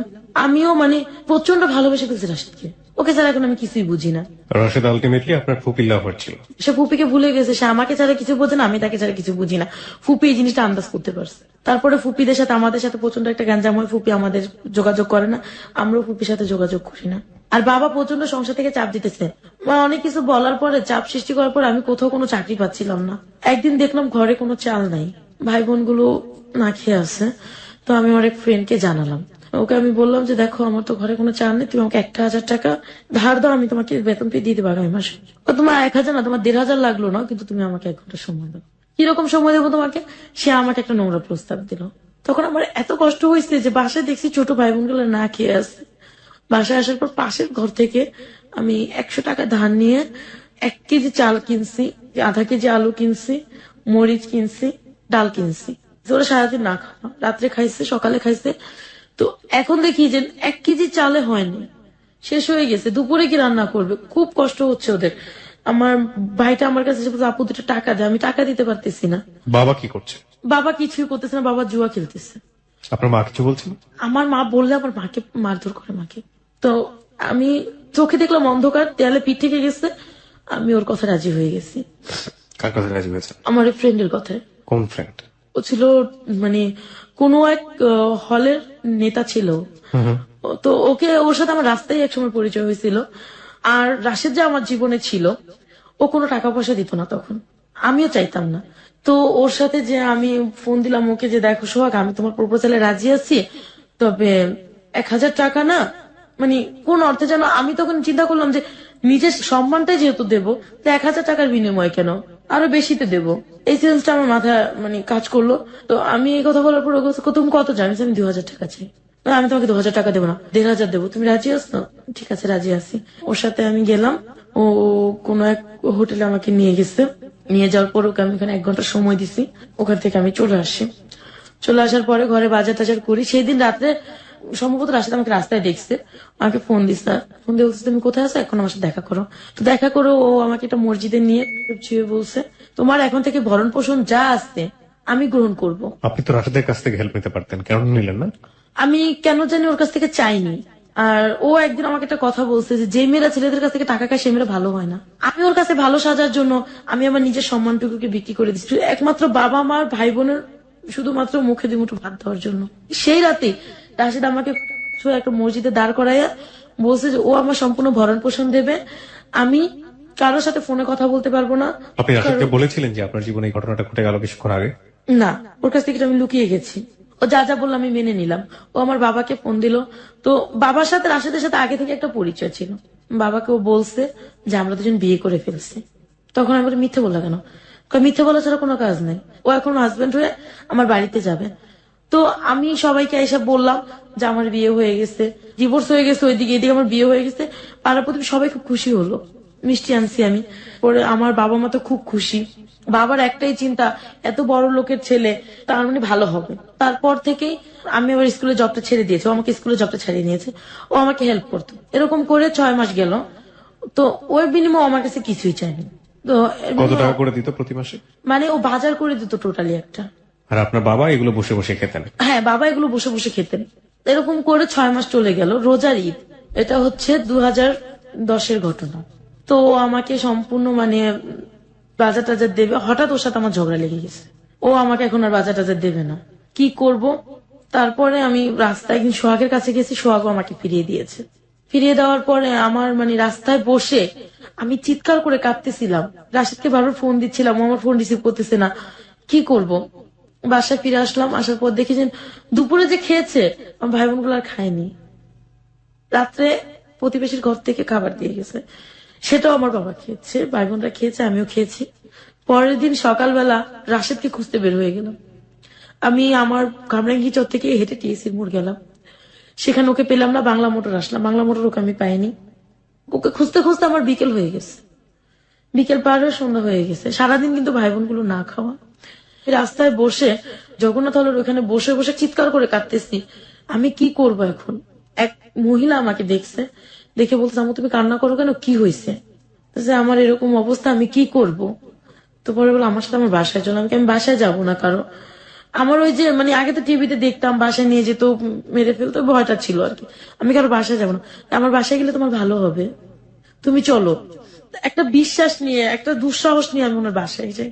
যার পরে ও আমাকে বুঝালো, দেখো এইভাবে হবে না, তুমি কিছু করো। তুমি বাবা মাকে খাওয়াতে চাও? হ্যাঁ, আমার বাবা মা আমার কাছে সবকিছু, আমি খাওয়াবো তাদেরকে। ও আমাকে প্রস্তাব দিল যে আমার 3টা ফ্রেন্ড আছে, তুমি আমার 3টা ফ্রেন্ডকে সময় দিবা, তুমি আজ দিতে পারবে? আমি বলছি আমার টাকার দরকার, আমি যে কোনো মূল্যের বিনিময়ে আমি টাকা চাই, যে কোনো মূল্যের বিনিময় হোক আমি টাকা চাই, আমার টাকার দরকার, আমাকে আপনি প্লিজ ধার হলেও দেন।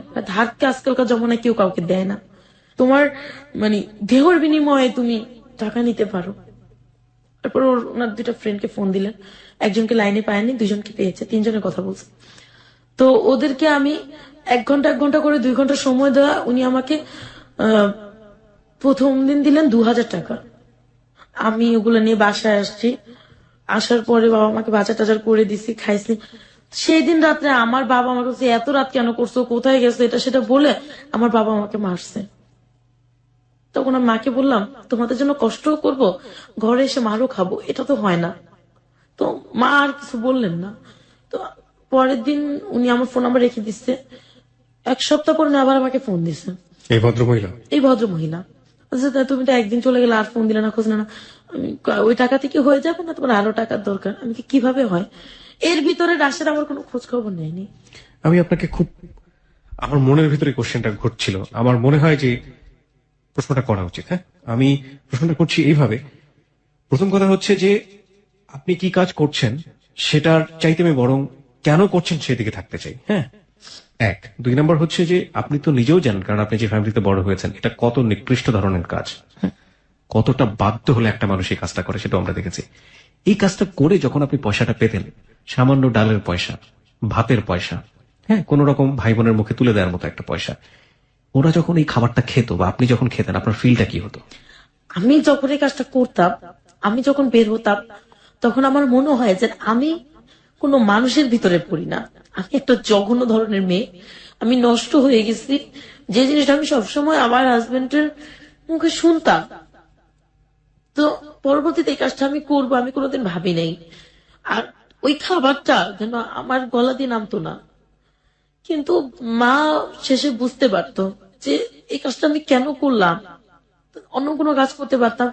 তখন চিন্তা করতাম যে অন্য কোনো কাজ করলে তো ওরা আমাকে রোজ টাকা দেবে না, হয়তো আজকে আমি জয়েন করছি 1 মাস পর আমাকে টাকা দেবে, কোনো মালিক আমাকে অ্যাডভান্স কিছু টাকা দেবে না, যেটা দিয়ে আমি মাস চলবো। তো পরে দেখা যেত কি এরকম 1 সপ্তাহ করছি, 2 সপ্তাহ করছি, 3 সপ্তাহ করার পরে, মাসখানেক করার পরে না আমার কাছে কোনো খারাপ লাগতো না, কিন্তু ওই টাকার খাবারটা আমার গলা দিয়ে নামতো না। আর রাশেদকে তখন প্রচন্ড ঘেন্না হতো যে ও আমার কেন খোঁজ নেয় না, ও যদি খোঁজ দিত তাহলে আজকে আমার এরকম হতো না। এরকম করে রোজা চলে আসলো, আমি রোজার ভিতরে আমার বাবা মাকে এই কাজ করে ফুলফিল বাজার করে দিলাম। ঈদ কাটলো, ছোট ভাই বোন গুলোকে কাপড় দিচ্ছি। আমার ফুপু, ছোট ফুপু, আমার এত কষ্ট পেয়েছে তখন যে আমার ছোট ফুপু আমার মাকে দিচ্ছে, ছোট ফুপু আর বড় ফুপু মাকে দিছে, বাবাকে দিছে, ভাইকে দিছে, বোনকে দিছে। আমাকে একটা সুতা পরিমাণ জিনিস কেউ দেয়নি। যখন আমি দেখলাম যে ওরা আমাকে পছন্দ করে না, তখন আর ওদের প্রতি আমার কোনো মায়া থাকলো না। তো ঈদের দিন রাশিদ আমাকে ফোন দিচ্ছে। ফোন দেওয়ার পরেও বলতেছে, কেমন আছো? আমি কি তুমি যেমন রেখেছো ঠিক সেরকমই আছি, না মরে বেঁচে আছি। তো ও বললো যে এভাবে কথা বলতেছো কেন? আমি কি না, তুমি যে একটা ব্যক্তিকে রেখে গেছো, জানো আমার বাবা কাজ করে না, আমার টাকা খায়, তোমারটা খেয়েছে, তো তুমি কিভাবে এভাবে চলে গেলে আমাকে রেখে?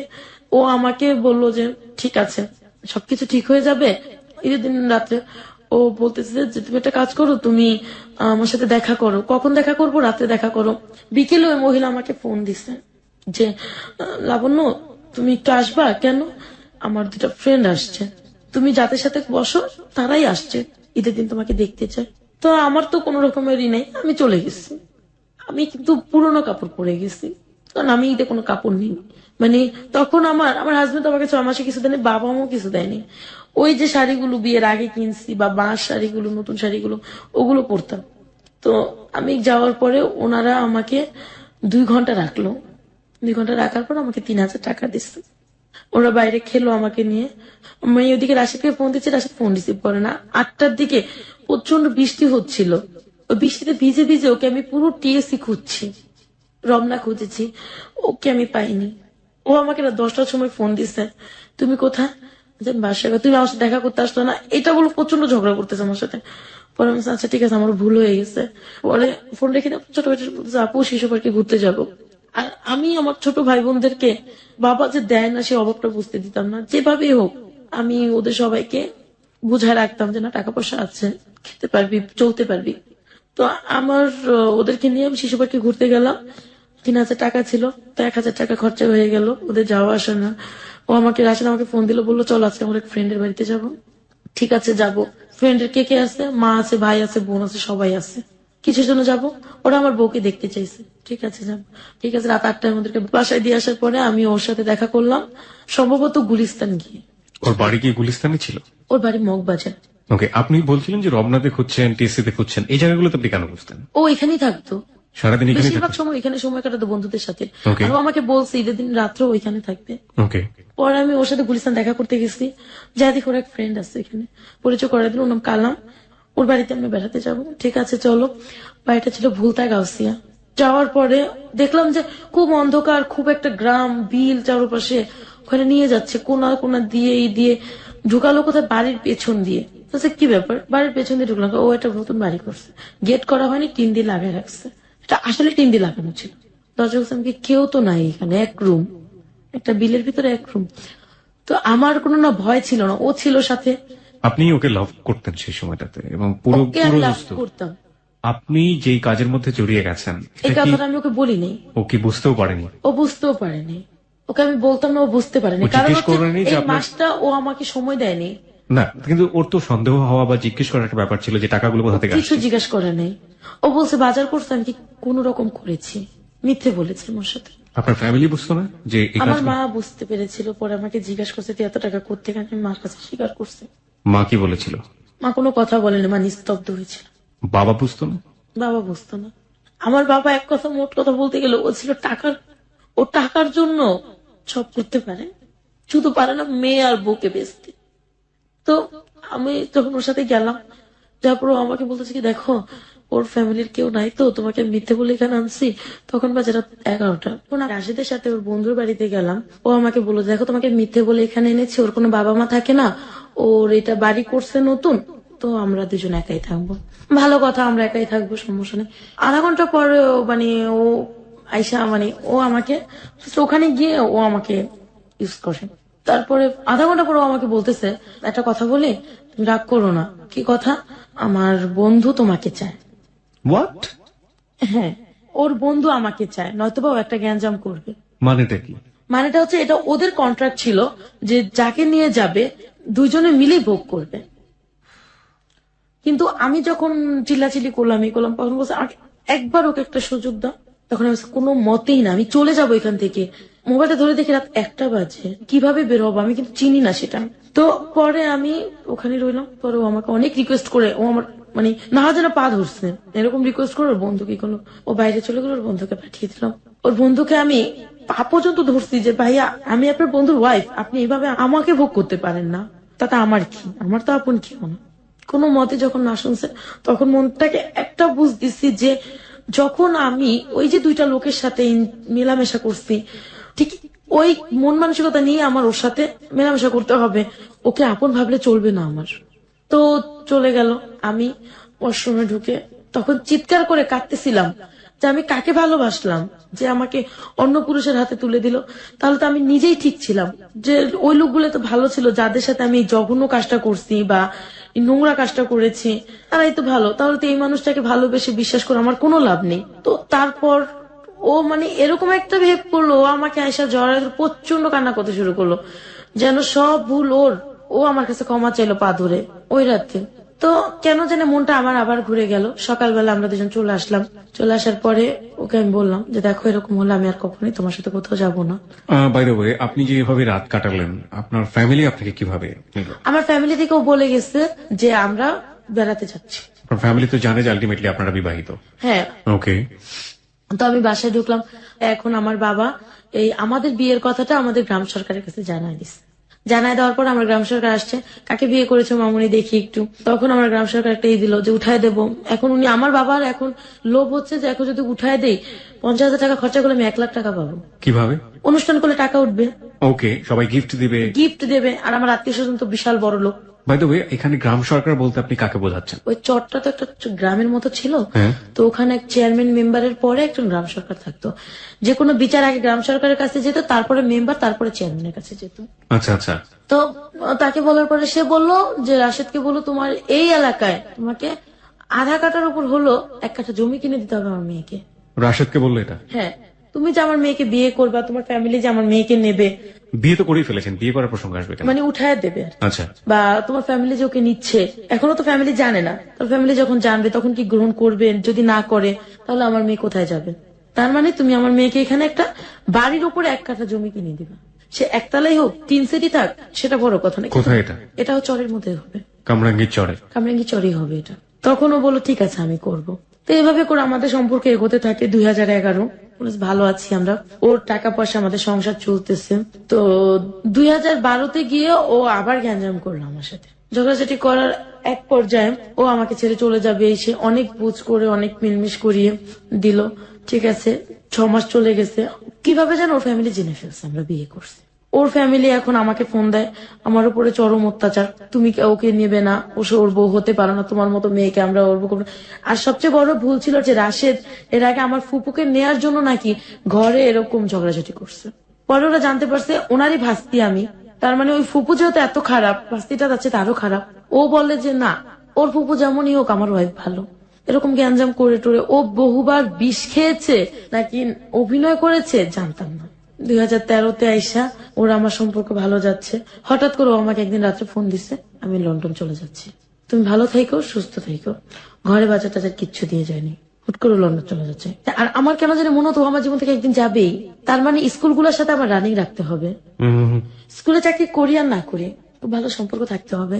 এই ফ্যামিলিগত ভাবে আমি যেরকমই হই না কেন, কিন্তু শিক্ষকতার দিক দিয়ে আমি খুব কড়া ছিলাম। আমাকে প্রচন্ড ভয় পেত সবাই। আর আমাকে কেউ বলতোই না যে আমি ম্যাট্রিক পাস করেছি, সবাই বলতো হয়তো বা ম্যাডাম অনার্স কমপ্লিট করেছে। ও লন্ডন চলে গেল, আমাকে বলছে যায় ফোন দেবে, আমার জন্য কি কি যেন রেখে গেছে সেগুলো দেবে, কিন্তু এগুলোর কিছুই করেনি। ও যাওয়ার সময় আমি চিৎকার করে কান্না করছি ফোনে, তুমি কিসের ভিতর আমাকে রেখে গেলা, কার কাছে থাকবো, আমি কিভাবে বাঁচবো। আমার বাবা যখন শুনতে পারলো যে ও চলে গেছে, আমার বাবা আমাকে প্রচন্ড মারধর করলো। আমাকে এখন দেখতে পারে না, আমি টাকা পয়সা দিতে পারি না। বাবা কি তখন কোনো কাজ করছে? কোনো কাজ করতেছে না, সে ওই জুয়াই খেলে।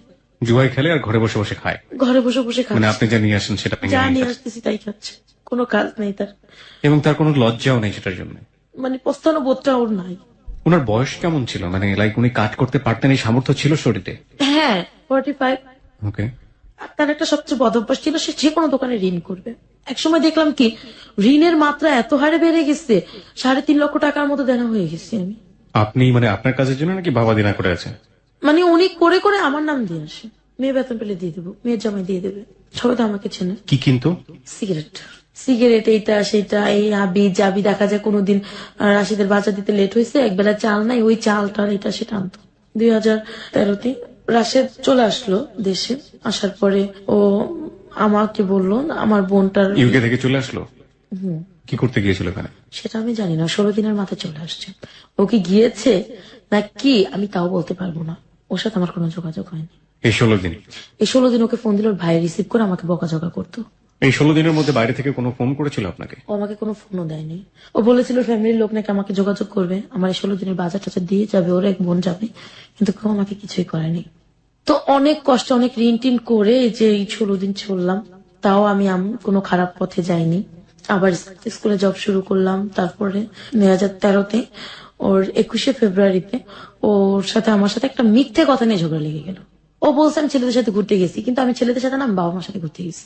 ও আমাকে মিথ্যে বলে ও আমার জীবন থেকে একেবারের জন্য চলে গেল। চলে তো গেছে ভালো কথা, ও পাশের প্রতিবেশী যারা ছিল, যাদের সাথে ওর পরিচয় ছিল, ওদের সাথে আমাদের একটা ঝগড়া লাগাই দিয়ে গেছে। এমন ভাবে ঝগড়া লাগাইছে যে আমি মানিজ্জত নিয়ে যে ঘরে থাকবো সেই পরিস্থিতিটাও রাখি নাই। আমাকে আমার বাবা প্রচন্ড মারধর করে আমার শরীর ফেটে রক্ত বেরোচ্ছে, ঘরের ভিতরে আটকে রাখছে। পরের দিন সকালে আমার মা আমাকে ঘর থেকে বের করে দিচ্ছে।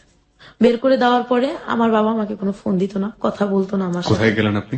ওখান থেকে আমি চলে গেছি তরিকুল স্যারের কাছে। তরিকুল স্যার আমাকে স্কুলে জব নিয়ে দিল। এখন থাকার ব্যবস্থা তো সে করে দেবে না। খুঁজতে খুঁজতে একটা বাড়ি পেলাম, যে বাড়িতে নাকি লজিং থাকে, কিন্তু অরিজিনালি আমি যাওয়ার পরে যেটা দেখলাম যে ওই বাড়িতে কোনো লজিং থাকা হয় না, ওই বাড়িতে ফেন্সি ডিলের বিজনেস হয়। আমি ওই বাড়িতে উঠলাম, আমি সকালে যেতাম, রাত্রে আসতাম। তো ওই দিক থেকে আমি মাকেও টাকা পাঠাতে হচ্ছে আমার। তখনও বাবা কিছু করে না, আমি চলে আসার পরও। মা বাড়ি থেকে বের করে দিল, তারপর মাকে টাকা পাঠাচ্ছেন? হ্যাঁ, কারণ আমি যদি ওদের টাকা না পাঠাই, ভাই বোন গুলা কি খাবে, বাবা মা কি খাবে, এই সেন্সটা আমার সবসময় কাজ করতো। নয়তোবা আমি যে পথে চলে গেছি, আমার বোনটা ওই পথে চলে যাবে। ওকে, তারপরে আমি ওখানে উঠলাম, ওঠার পরে দেখলাম যে পরিস্থিতি ভালো। 3-4টা মেয়ে থাকে ওইখানে, মহিলাটাও খুব ভালো, আমাকে খুব আদর করলো। 15 দিন বাদে আমি দেখতে পেলাম ওরা যেন কি করে রুমের ভিতর। ওনার যে 2টা ছেলে ছিল আর ছেলের একটা বন্ধু ছিল, তারপর একটা ছেলে থাকতো এখানে। 4টা রুম ছিল, তো একটা রুম আমি 2টা মেয়েকে নিয়ে থাকতাম, আর একটা রুম স্বামী স্ত্রী থাকতাম, আর রুম গেস্ট রুম ছিল, আর একটা ছেলেরা বন্ধু নিয়ে থাকতাম। তা আমি প্রথম এগুলো খেয়াল করতাম না, কারণ আমি সকালে যেতাম, বিকেলে আসতাম, আমি স্কুলে জব করতেছি, টিউশনি করতেছি। তো ওদের এই জিনিসগুলো আমি 15-16 দিন পরে খেয়াল করি যে ওই মেয়েরা ওই গেস্ট রুমটার ভিতরে কি করে। তারপরে দেখা যায় যে ছেলেগুলো কি করে, এগুলা বোতল, ছোট ছোট বোতল গুলা কিসের, কারণ এই সমস্ত জিনিসের সাথে আমি আগে থেকে পরিচিত না। এগুলো জানার পরে আমি আস্তে আস্তে ওদের সম্পর্কে ডিটেলস খোঁজ নিতে থাকি। আমি ওদের সাথে খুব ফ্রি হয়ে যাই। ওরা তখন বলল ওইখানে ওদের নোংরা কাজ চলে, আর ছেলেগুলো ফেন্সি ডিলের বিজনেস করে। এরপরে ওর যে দেবরটা, ওর দেবরের সাথে আমার খুব ভালো একটা সম্পর্ক হয়ে যায়, বন্ধুর মতো। দেবরটা আমার কাছে সব স্বীকার করে। দেবরটা এরকমও আমাকে জানাইছে যে ওরা এরকম মেয়েদেরকে লজিং রেখে এই কাজগুলো করে, আমাকে দিয়েও করাবে। তো আমি এগুলো মানে বিশ্বাস করতে পারি নাই। ওরা করে কি, মেয়েদেরকে ঘুমের ওষুধ খাইয়ে তো এমন কিছু ডোজ দিয়ে দেয় যে ওগুলো মেয়েদেরকে যদি ওই রাতে এখান থেকে যদি মেরেও ফেলা হয়, মেয়েরা টের পাবে না, এরকম করা হয়। অথবা মেয়েদেরকে ঘুরতে যাওয়ার নাম করে যশোর বেনাপোলে নিয়ে গিয়ে ওদের শরীরের সাথে বা বউ সাজিয়ে ব্যাগের ভিতরে পেন্সিল দিয়ে ওদেরকে আনা হয়।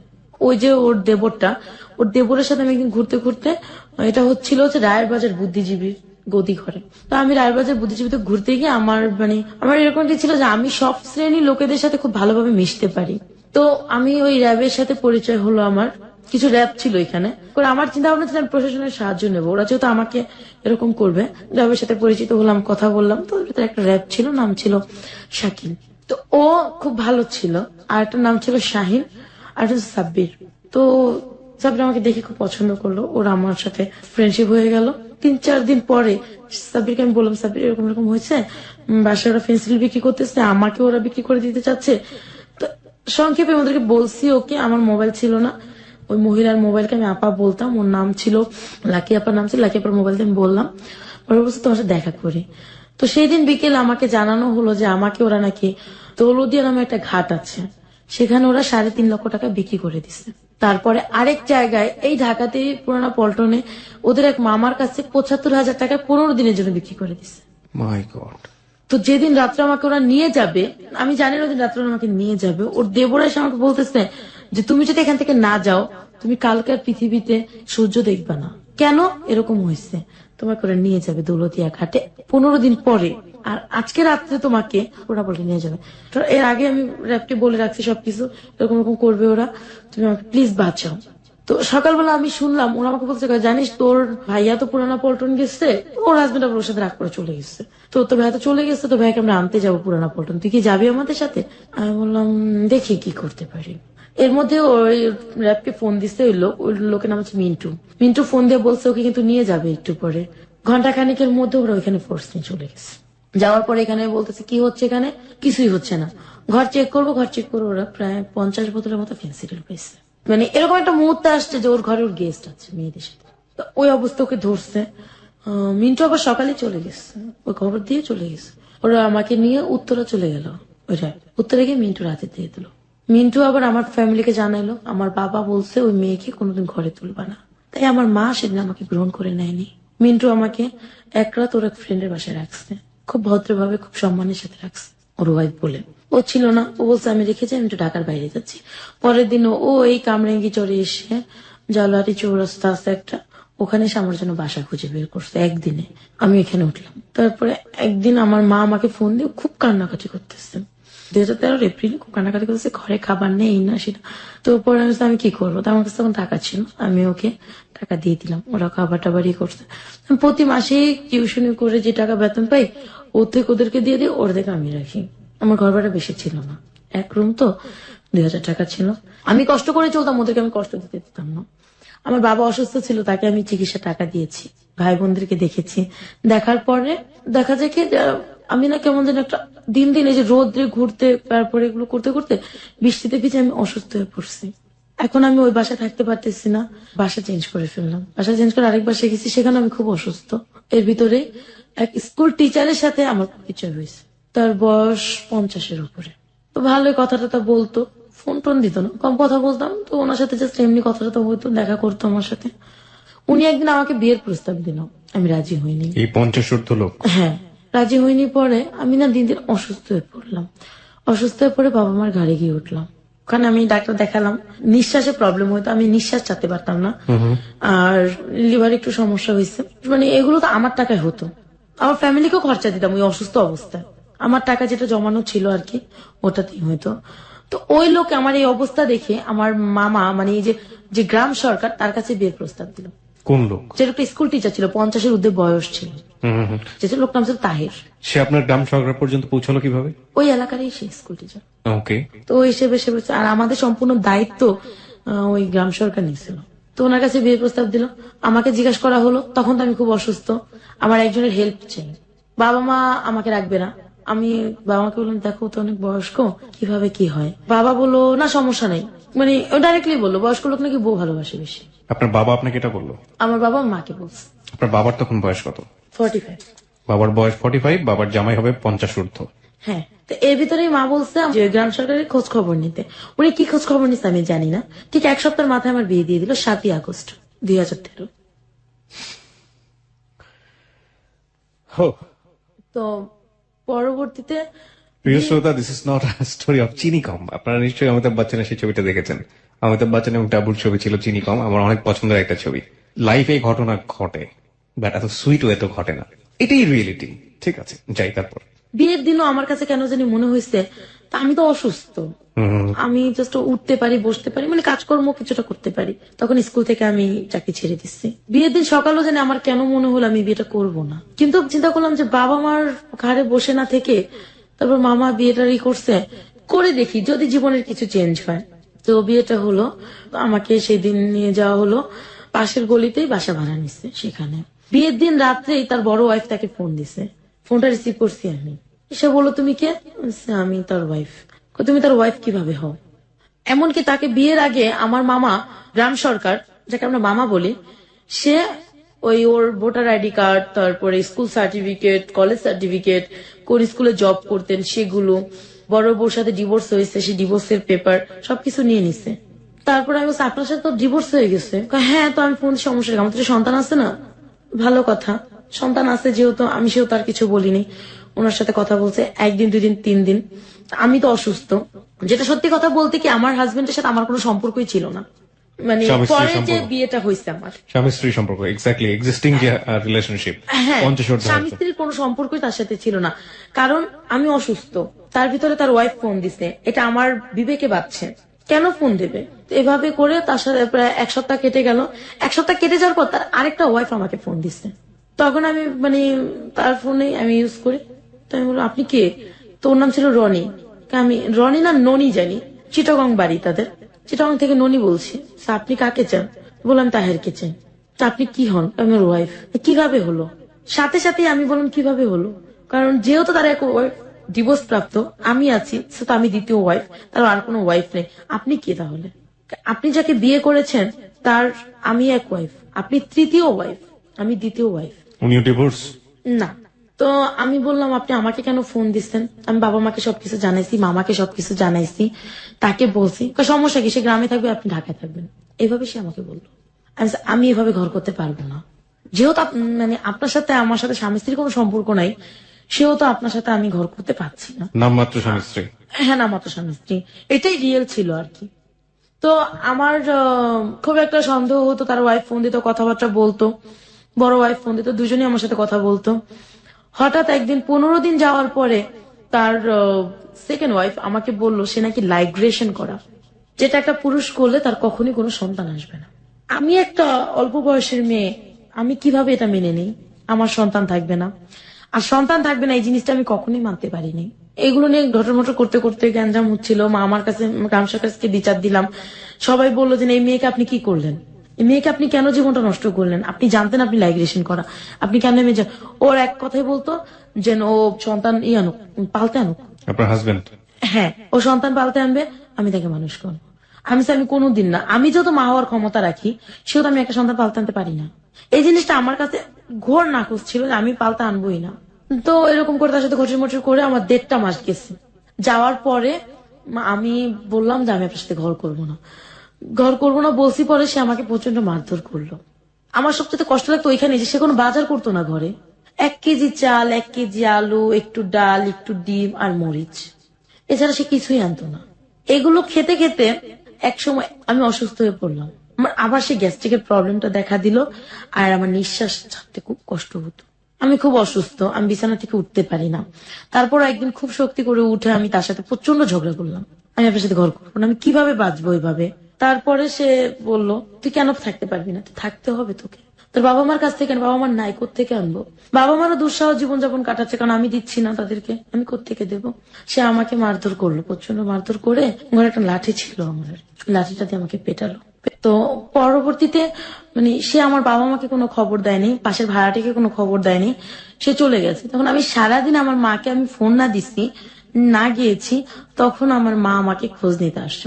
আসার পর দেখে আমার দরজা লাগানো, সে ভাবছে আমি বাইরে গেছি, দ্বিতীয়বার চলে গেছে। কিন্তু সবচেয়ে আশ্চর্যজনক বিষয় হচ্ছিল যে আমার বাবা তখন একটা সমিতির সাথে যুক্ত ছিল, সেই সমিতিটা ছিল আমার ফ্ল্যাটের পাশের ফ্ল্যাটে। কিন্তু আমার বাবা ওই যে দরজা তালা মারা দেখছে, সেজন্য আসে যেতে পারেনি। আমার হাজবেন্ড যে ওই যে ভাড়াটার ঘরে চাবি দিয়ে গেছিল, এটা আবার তারা জানতো না। ভাড়াটা বলছে আমিও বেরিয়েছি, হাজবেন্ডও বেরিয়েছে, তাই হাজবেন্ড চাবি দিয়ে গেছে। তো চাবি তখন দেওয়ার সময় তাকে কিছু বলে যায়নি যে ঘরের মধ্যে আপনি আছেন বাইরে? না না না, সে চাবি দিয়ে চলে গেছে, আমি বাইরে চলে যাচ্ছি, তার মানে তার আগে আমি চলে গেছি। তো এরকমটা একটা মিনিং করে গেছে। পরে উনি জিজ্ঞাসা করছে ও কোথায়, জানি না, মনে হয় কোথাও গেছে। আমার মা কিভাবে যেন বলতেছে কি ওর ঘরে তাহলে আমার কিছু বাটি আছে, বাটিগুলো নেব। আমি তার আগের দিন সারাদিনের না খাওয়া, সে বাইরে গিয়ে খেয়ে আসতো, আমার জন্য খাবার আনতো না। আপনার হাজবেন্ড? হ্যাঁ। তো আমি সেদিনও সারাদিন সেন্সলেস। তো মা সন্ধ্যাবেলা ঢুইকা দেখে আমাকে, দেখে একটা চিৎকার করছে, এক চিৎকার আমার বাবা আমার সব চলে, বাবা পাশের ফ্ল্যাটে ছিলেন, সে তার ভাড়াটা সব চলে আসছে। আসার পর ওইখানে আমাকে সুস্থ করে আমাকে ওইখান থেকে বাড়ি নিয়ে যায়। এরপর আর কোনো দিন মানে ওই দিন থেকে সেপ্টেম্বর অক্টোবর থেকে এই পর্যন্ত আমার হাজবেন্ডের সাথে আমার আর কোনো যোগাযোগ হয়নি। তার মানে কাকতালীয় ভাবে সেদিন যদি আপনার রুমে আপনার মা না ঢুকতেন তাহলে আপনি ওখানে মারা আমাকে যেতেন। নিহত পেত ওখানে। এরপর আমাকে বাসায় নিয়ে গেছে, আমার চিকিৎসা করাইছে। আমি 27 রোজ আমাকে হসপিটাল থেকে বাসায় আনছে। ঈদের পরপরই আমি আবার আমার খোঁজে বের হয়ে গেছি।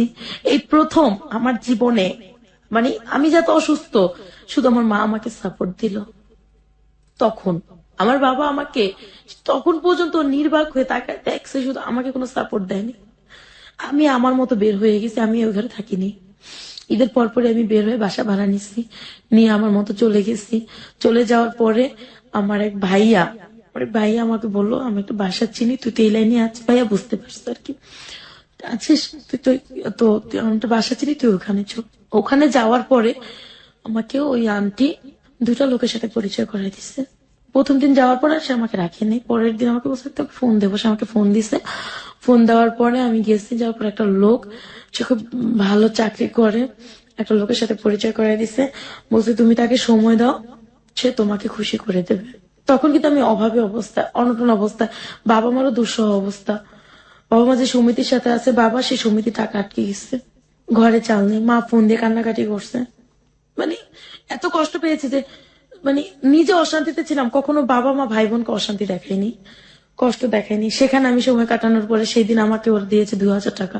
আমি 1000 টাকা নিজের জন্য রাখছি, 1000 টাকা বাসায় পাঠিয়ে দিছি, ওরা ওদের মতো চলছে। এরপরে 3-4 দিন পরে আন্টি আমাকে আবার ডাকছে, তখন দেখা হয়েছে আমার সাথে এক ডক্টরের সাথে। এক ডক্টর, তখন সে মানে আমার সবকিছু শুনলো। তখন সে আমাকে বলল যে তুমি আমাকে কথা দাও যে তুমি কখনো অন্য কাউকে সময় দেবে না, তুমি আমাকেই সময় দেবে, এমনকি তোমার যা কিছু দরকার ভরণ পোষণ সম্পূর্ণ আমি দেব। নভেম্বর ডিসেম্বরের ঘটনা, সে এই কথাটা বলছে। বলার পরে আমি তার কথা বিশ্বাস করতাম না। তা আমি তো এর অনেককে দেখছি। তখন আন্টি আমাকে বললো তুমি ওর কথা বিশ্বাস করো। তখন এই দুইজন লোকের সাথে আমার ঘুরে ফিরে তাদেরকে সময় দিয়ে আমার সংসার টিকতো, এমনকি আমার ফ্যামিলি চলতো, এমনকি আমার স্কুলে শিক্ষকতাটাও চলতো।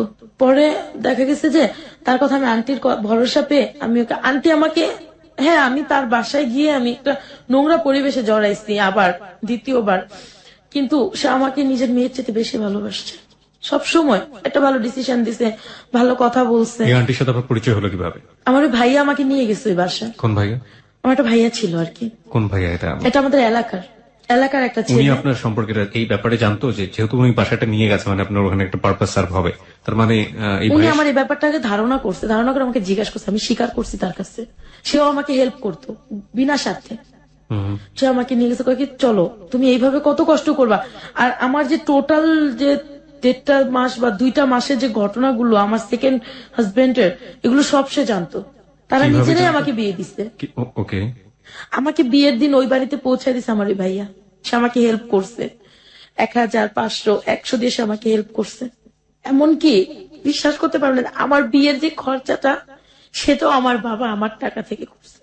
সে একটা টাকা খরচা করেনি, একটা টাকা দেয়নি। তারপরে এই যে 2টা বছরে সে যে ঋণগুলা করছে, এই ঋণগুলো আজ পর্যন্ত আমি দিচ্ছি। এই কাজগুলো করে আমি এখন এই কাজগুলো করি না, বলতে যে শুধুমাত্র যে আমি যে 10 জনের সাথে মিশবো সেটা করি না। জাস্ট আমার ওই ডক্টরের সাথে খুব ভালো একটা ফ্রেন্ডশিপ আছে। প্রতি সপ্তাহে সে আমাকে একটা খরচে টাকা দেয়, যাতে করে আমার আর এইসব নোংরা কাজে ঢুকতে না হয়। সে পৃথিবীর যে প্রান্তে থাকুক না কেন, সে প্রতি সপ্তাহে আমার টাকাটা আমাকে পাঠিয়ে দেয় আমার মোবাইলে। and you have that kind of relationship with that doctor, right? আপনার তো ডক্টরের সাথে এই সময় কাটানোর মতো একটা রিলেশনশিপ আছে। হ্যাঁ, সময় কাটানোর মতো একটা রিলেশনশিপ আছে। তারপরও সে যথেষ্ট ভালো, আমি তাকে মন্দ বলবো না, সে ভালো। তারপরে দেখা যায় আর যে রিলেশনটা, আমি এখন বর্তমানে আমার একটা স্টেশনারি আছে, বইয়ের লাইব্রেরি। উনি যখন আমাকে হেল্প করতেছিলেন তখন উনি আমাকে বললো যে তুমি কিছু একটা করো, শুধু মাস্টারি দিয়ে তোমার হবে না, তুমি মাস্টারিটা ছেড়ে দাও, তুমি কিছু একটা করো। শেষে যে গ্রাম সরকার আমাকে বিয়ে দিয়েছিলাম, প্রথমে বলছিলাম, সেই গ্রাম সরকার আমাকে একটা প্রোডাকশন হাউস বলতে একটা এম্ব্রয়ডারি হাউসে জব নিয়ে দিল। সেখানে 6000 টাকা বেতনে জব নিয়ে দিছে। আর যে ডক্টরের সাথে আমার ফ্রেন্ডশিপ আছে, সে আমাকে কিছু টাকা দিল একটা দোকান করার জন্য। কত টাকা? প্রায় ওখানে 20,000 টাকা। দোকান করছি আমি ওখানে। একটা মানে চিন্তা করলাম কি করব, তখন আমার তো অনেক স্কুলের সাথে যোগাযোগ, তখন আমি বইয়ের লাইব্রেরি দিলাম। বইয়ের লাইব্রেরি মানে স্টেশনারি, বই, খাতা, পেন্সিল, রাবার বা গাইড, এটা সব পাওয়া যাবে ওখানে। ওকে। আজ অব্দি আমার বাবা সাপোর্ট করেনি। এমনকি 2-1 দিন আগের ঘটনা, যে আমার বাবাকে যাকে আমি এত হেল্প করছি বা আমি যাকে নিয়ে এখনো বেঁচে আছি, আমি আজীবন বেঁচে থাকবো, আমার সাথে যাই করুক না কেন, আমার বাবা 2-1 দিন আগে আমাকে মেরে আমাকে আমার মাকে দোকান থেকে বের করে দিয়ে ওই দোকানটা সে নিজের করে নিছে। কিন্তু ওই দোকানের যতগুলো জিনিস সবকিছু আমার। এমনকি বাবা আমাকে খুব বৃষ্টি ভাষায় একটা বকা দিয়ে বলছে, তুই তো ভালো না, তো খারাপের টাকা দিয়ে তুই দোকান করছিস বা তুই খারাপের টাকা আমাকে দিছিস। তখন আমার এত কষ্ট হয়েছে যে যেই বাবা মার জন্য আমি নিজের সবকিছু বিসর্জন দিয়ে দিছি, সেই বাবা আজকে আমার দোকান আমার সাথে মানে প্রতারণা করে যেন নিয়ে গেল। আজকে সেই দোকানে আমি নিজে দাঁড়াইতে পারতেছি না, বাধ্য হয়ে দোকান থেকে সরে আসছি। যে সে বলতেছে এই সবকিছু আমার, তোর কিছুই নাই এখানে। আমি যে তাকে 2-2.5 বছর দেখলাম, তাদের সংসারটাকে চালালাম, নিজে কষ্ট করলাম, এর কিছুই আমার বাবা স্বীকার করে না এখন। আর আমাকে যা তা বলে যে আমি ভালো না, আমি খারাপ। হ্যাঁ, আমি খারাপ হয়েছি শুধুমাত্র এই ফ্যামিলিটাকে বাঁচানোর জন্য, শুধুমাত্র 2 মুঠো ভাত দেওয়ার জন্য। কি করবো না, তোমার বোনটা নষ্ট হয়ে যাবে, ভাইটা বকাইটা হয়ে যাবে, মার কারখানায় চাকরি করতে হবে, আমার এত কিছু হয়ে গেছে। আমার মাকে আমি কখনো বাইরে কাজ করতে দেইনি, আমার বোনকে আমি কখনো বলি নাই তুমি একটা টিউশনি করো, কিচ্ছু করে না ওরা, আমি চালাই। আর আজকে মানে 3টা বছর আমার বাবা বসে খাইছে, And মানে আমার সংসারই ছিল। And এখন যে দোকানটা আছে সে এখন ওই দোকানেই করে, আমার সাথে সে টোটালি যোগাযোগ বন্ধ করে দিচ্ছে। সে এখন আমার দোকান চালায়, সে তা দিয়ে সে নিজে চলে। আর আমি একটা প্রোডাকশন হাউসে জব করে মা বাবা ভাই বোন সবাই কিনে চলতেছি। ও, খুব কষ্ট পেয়েছি যখন সে আমাকে বলছে আমি খারাপ, সে যখন আমাকে মারধর করে বের করে দিছে, এই নিয়ে 3য় বার সে আমাকে ঘর থেকে বের করে দিছে। প্রথমবার দিয়েছে আমার হাজবেন্ড সহ, 2য় বার আমাকে দিয়েছে আমার ভুলের কারণ, সে বলে আমার ভুল, কিন্তু অন্য একটা মিথ্যে কারণে সে আমাকে 2য় বার ঘর থেকে বের করে দিছে। এই 3য় বার সে তার জীবন থেকে আমাকে বের করে দিল। তো আজকে আমার কিন্তু কিছুই নেই, সবকিছু তাদেরকে আমি বিসর্জন করে দিছি, সবকিছু তাদেরকে আমি দিয়ে দিছি, তারপর আজকে তারা আমাকে জায়গা দেয় না। আপনার বাবা তো আপনাকে বারবার বের করে দিয়েছে, তারপরও আপনি এত কষ্ট করে এবং এই রকম ভাবে নিজেকে, আমি ভাইয়া সারাদিন না খেয়ে থাকতাম, একটা টাকা আমি আউট খরচা করতাম না। আমি কোনোদিনও, এমনও দিন গেছে আমি শাহবাগ যদি গেছি কোনো কাজে, বা দেখা যায় হাইটা কামরাঙ্গীচর গেছি, যেখানে 60-70 টাকা খরচা হবে, সে টাকাটা আমি রেখে দিছি, বাসায় গেলে আমার খরচা আছে সেজন্য, সেটা আমি রেখে দিছি। আমি সারাদিন রোদে, হ্যাঁ আমি খারাপ ছিলাম মাসখানেক, 3 মাস, 1 মাস, 1 দিন, 15 দিন এরকম খারাপ ছিলাম, কিন্তু আমি কখনো মানে প্রফেশনাল হয়ে যায়নি। কিন্তু যেটা প্রফেশনাল হবো, একের পর এক নোংরা কাজ করবো, আমি সেটা করিনি। আমি মাঝে মাঝে যখন খুব ঠেকছি, যখন দেখি যে না আমার ঘরে ভাত জোটে না, তখন গেছি। আমরা তো আমি এই রোদে রোদে টিউশনি করে কষ্ট করে সবকিছু করে, আমাকে কেউ সাপোর্ট দেওয়ার ছিল না, আমাকে কেউ সাপোর্ট দেয়নি। আমার ফুপু, আমার খালারা, আমার মামার আমাকে কেউ সাপোর্ট দেয়নি, আমার চাচুরা, তাহলে এমনকি নিজের বাবা মাও আমাকে সাপোর্ট দেয়নি। কিন্তু হ্যাঁ, আমার আজকে আমি স্বীকার করতে বাধ্য যে আমার এত কিছুর পরও আমার মা আমার সাথে আছে, আমার মা তার স্বামী ছেড়ে আমার সাথে আছে। আপনার মা ধরেন কিছুদিন পরে তার স্বামীর কাছে ফিরে গেল, কেউ আপনার সাথে নেই এবং এই মানুষগুলোর মুখে অন্ন জড়ছে না, আগের মতোই অবস্থা, তারপরেও কি আপনি তাদেরকে আমি দেখবেন? সারা জীবন তাদেরকে দেখবো। আমি যদি কারো জীবনেও যাই, কারো সংসারেও যাই, তারপরও আমি তাদেরকেই দেখবো। আমার সবকিছু ফেলে আমি আমার এই বোনটা, যতদিন আমার বোনটার বিয়ে না হচ্ছে, যতদিন আমার ভাইটার বড় না হচ্ছে, কাজের ব্যবস্থা না হচ্ছে, ততদিন আমার মা যতদিন বেঁচে আছে, আমি ততদিন তাদেরকে দেখবো। এই সমাজে ভালো লোকের মানুষের সংখ্যাও বেশি, কিন্তু তারা অনেক বেশি সাইলেন্স থাকে। আজকে আপনি হ্যালো উইথ 920 তে এসে আপনার জীবনের যে কথাগুলো আপনি বললেন, এই কথাগুলোই তো অনেক সময় নেগেটিভ হয়ে যেতে পারে আপনার বোনের বিয়ের জন্য। আপনি এটা কখনো ভেবেছেন? নেগেটিভ হবে না, কারণ হচ্ছে কি যে আমার হতে পারে, কার ভাগ্যে ভাইয়া কি আছে আমি কিন্তু জানি না, কিন্তু তারপরও যদি কোনো ভালো মানুষ এই পৃথিবীতে থেকে থাকে, আমার বোনকে বিয়ে করবে। আমার বোনের এখন আমি বিয়ে দেব না। আরো সে এখন ম্যাট্রিক পরীক্ষা দিচ্ছে, সে আরো লেখাপড়া করবে। আমার স্বপ্ন আছে আমার বোনটাকে আমি লেখাপড়া করাবো। আমি জানি একদিন আমার পাশে কেউ থাকবে না, ভাই বোন সবাই আমার সাথে প্রতারণা করবে, কিন্তু কেউ বলুক না বলুক, এতটুকু তাদের মনে থাকবে যে আমার বোন একদিন আমাদেরকে লেখাপড়া করাইছে। আমার বাবা 3.5 লক্ষ টাকা দেনা ছিল, আমি তা দিছি, আমি আমার দোকানটা আমি লোন উঠাই করছি, 40,000 টাকা লোন উঠাইছি। আমার ফ্রেন্ড আমাকে 20,000 টাকা দিচ্ছে, তারপরে তো প্রতি সপ্তাহে খরচ দিচ্ছে, আমার বেতনের টাকা আছে। আমি সবকিছু মিলে আমি আমার দোকানটা দিছি। অনেক স্বপ্ন ছিল আমি দোকানটা বড় করবো, কিন্তু আমার বাবা আমাকে সেই স্বপ্নটা তো পূরণ করতে দেয়নি। সে আমাকে ডাইরেক্ট বলছে যে এই দোকান তার, আমার না। আমি বলেছিলাম যে অনেক দুর্বল হয়ে গেছে আসলে গল্প শুনতে শুনতে। কি শিখবো জীবনের গল্প থেকে, আজকের এই জীবনের গল্প থেকে, এবং সেজন্য আমাদেরকে এ পর্যন্ত শুনতে হয়েছে। তার বাবা কি ভূমিকা পালন করেছে, চারপাশের পরিবেশ কি ভূমিকা পালন করেছে, তার পরিবার কি ভূমিকা পালন করেছে, এগুলো নিয়ে আমরা প্রশ্ন করি না, নাই বা করি, ঠিক আছে, এগুলো নিয়ে আমরা আলোচনার জায়গাতে নাই বা গেলাম। ওর একটা ভূমিকা আজকে আমাদেরকে অনেক কিছু শিখিয়েছে, সেটাকে আমি একটা প্রশ্নের মাধ্যমে ক্লিয়ার করে দিচ্ছি আপনাকে। আচ্ছা, আপনার প্রতি এত খারাপ আচরণ করলো, এত এত খারাপ আচরণ করলো, আপনি একের পর এক কষ্ট পাচ্ছেন, আগুনে পুড়ছেন, তারপর আপনি কেন মনে করেন যে আপনার বাবা বা আপনার ফ্যামিলিকে আপনি এত কষ্ট করে হলো, এত স্যাক্রিফাইস করে হলো আপনার দেখা উচিত? কারণ হচ্ছে যে আমার বাবা এখন আর জুয়া খেলে না। আমি যদি ওদেরকে না দেখি, আমার বাবা কি করবে আমি সেটা বলবো না, সে কি করতে পারে সেটাও আমি বলবো না। কিন্তু আমার মা, আমার মা হয়তোবা এই বয়সে সে হয়তোবা বিভিন্ন কারখানায় কাজ করতে নেমে যাবে। আমার বোনটা হয়তো বা টাকার জন্য আমার বোনটাকে চাপ দেওয়া হবে আমার মতো, আমাকে যেরকম আমার বাবা দিয়েছে যে তুমি এত বড় হয়েছে তুমি কেন বেকার করে বসে খাও, তো হয়তো বা চাপ দেওয়া হবে। কিন্তু আমার বোনটা তখন দেখা যাবে কি কোনো পথ পাবে না, আমার মতো এরকম হয়ে যাবে। আমি চাই না আমার বোনটা হোক, আমি চাই না আমার ছোট ভাইটা টাকার জন্য সন্ত্রাসী হোক, আমার ছোট ভাইটা বখাটে রাস্তার ছেলে হোক, কেউ ওকে খারাপ ভাষায় বকা দেখ যে তুই বখাটে ছেলে, তুই খারাপ, বা আমার বোনটাকে বকা দেখতেও আমি কিচ্ছু চাই না। আমি চাই ওরা সবসময় সুখে থাকবে, সবসময় ভালো থাকবে। প্রিয় শ্রোতা, এই হচ্ছে লেসন, এই হচ্ছে লাবণ্যের জীবনের গল্প। রবীন্দ্রনাথের শেষের কবিতার লাবণ্য নয়, একেবারে এই সমাজের প্রান্তিক সমাজের খেটে খাওয়া এবং সমাজ যাকে তার নামের যে অর্থ বা মাধুর্য, সেই মাধুর্যের মতো করে বড় করতে পারে না, সেই রকম একজন লাবণ্য, তার জীবনের গল্প। কোনো কমেন্টসই করতে চাই না, কারণ আপনারা যারা শুনছেন তারা প্রত্যেকেই নিজের জায়গাটা থেকে প্রচন্ড রকমের বিজ্ঞ। আমরা শুধু প্রত্যাশা করতে পারি লাবণ্য যে ভবিষ্যৎ স্বপ্নটা দেখে, সেই স্বপ্নের মধ্যে সে নিজে নেই, সেই স্বপ্নের মধ্যে এখনো তার পরিবার, যে পরিবার তাকে ঠিকমতো বড় হতে দেয়নি, সেই পরিবারের মঙ্গল হোক, তাহলে হয়তো লাবণ্যের বিজয় হবে।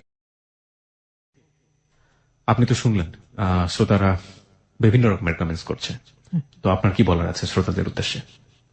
আসলে যে আমি এত কিছুর মাঝেও আমার ফ্যামিলিটাকে টিকায় রাখছি শুধুমাত্র মা ভাই বোনদের চোখে মুখের দিকে তাকাইয়া।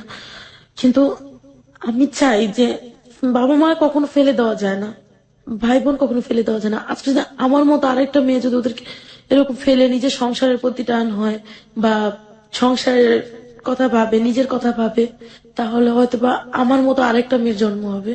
যে দেখা যায় ওরই ছোট বোন, আরেকটা মেয়ের ছোট বোন, সে আমার মতো এই লাইনে চলে আসছে ফ্যামিলিকে খাওয়ানোর জন্য। কিন্তু বা আমি যদি আজকে ফ্যামিলিকে রাইখা আমি যদি বিয়ে করতাম, আরেকটা বিয়ে করি, সংসার করি, কিন্তু বাবা মা তাদের মতো আছে, তখন কি হবে, আমার বোনকে এই চাপটা সৃষ্টি করা হবে, আমার বোন চলে যাবে বাইরে, ভাইটা দেখা যাবে লেখাপড়া এখন স্টপ হয়ে যাবে, ও ওর মতো করে বাঁচবে, কখনো গুন্ডা হতে পারে, সন্ত্রাস হতে পারে, রাস্তার টোকাই হতে পারে, বকাইতে হতে পারে। রাইট, শ্রোতাদেরকে কি বলার আছে আপনার? অমস্ত্র তাদেরকে এতটুকুই বলার আছে যে কেউ মানে হার মানবে না, অন্তত আর যাই কিছু হোক ফ্যামিলিটাকে যাতে কেউ ফেলে না দেয়। আর দুনিয়ার সব বাবাদের কি বলার আছে? কোন বাবা যাতে তাদের সন্তানকে এইভাবে তাদের জীবনটাকে নষ্ট করে না দেয় নিজের হাতে করে। কারণ ওদেরকে যদি এইভাবে নষ্ট করে দেওয়া হয়, এইভাবে ওদের সাথে প্রতারণা করা হয়, তাহলে আমার মতো আরো অনেক মেয়ে থাকবে, হয়তো আজকে আমি টিকে আছি, অন্য কোনো মেয়ে টিকে তাও থাকতে পারে, মাঝপথে চলে যেতে পারে, জীবনটা ঝরে যেতে পারে। তাই বাবাদেরকে এতটুকু বলার আছে যে তারা যাতে কোনোদিন মেয়েদেরকে এইভাবে চাপ সৃষ্টি না করে, নিজের যতটুকু শক্তি আছে যতক্ষণ খাটতে পারেন, রিক্সা চালায় হলো এই মেয়েদেরকে খাওয়ান অথবা নিজের সংসারটাকে চালান, মেয়ের উপর চাপ দিয়েন না। এত চাপ না, হ্যাঁ শাসন করেন, চাপ দেন যে তুমি বড় হয়েছো কিছু করো, কিন্তু এইভাবে না যে নিজের বাড়ির জন্য আমার সব বিক্রি করে দিতে হবে, এগুলো ঠিক হবে না। প্রিয় শ্রোতা, এখানেই শেষ হচ্ছে লাবণ্যের জীবনের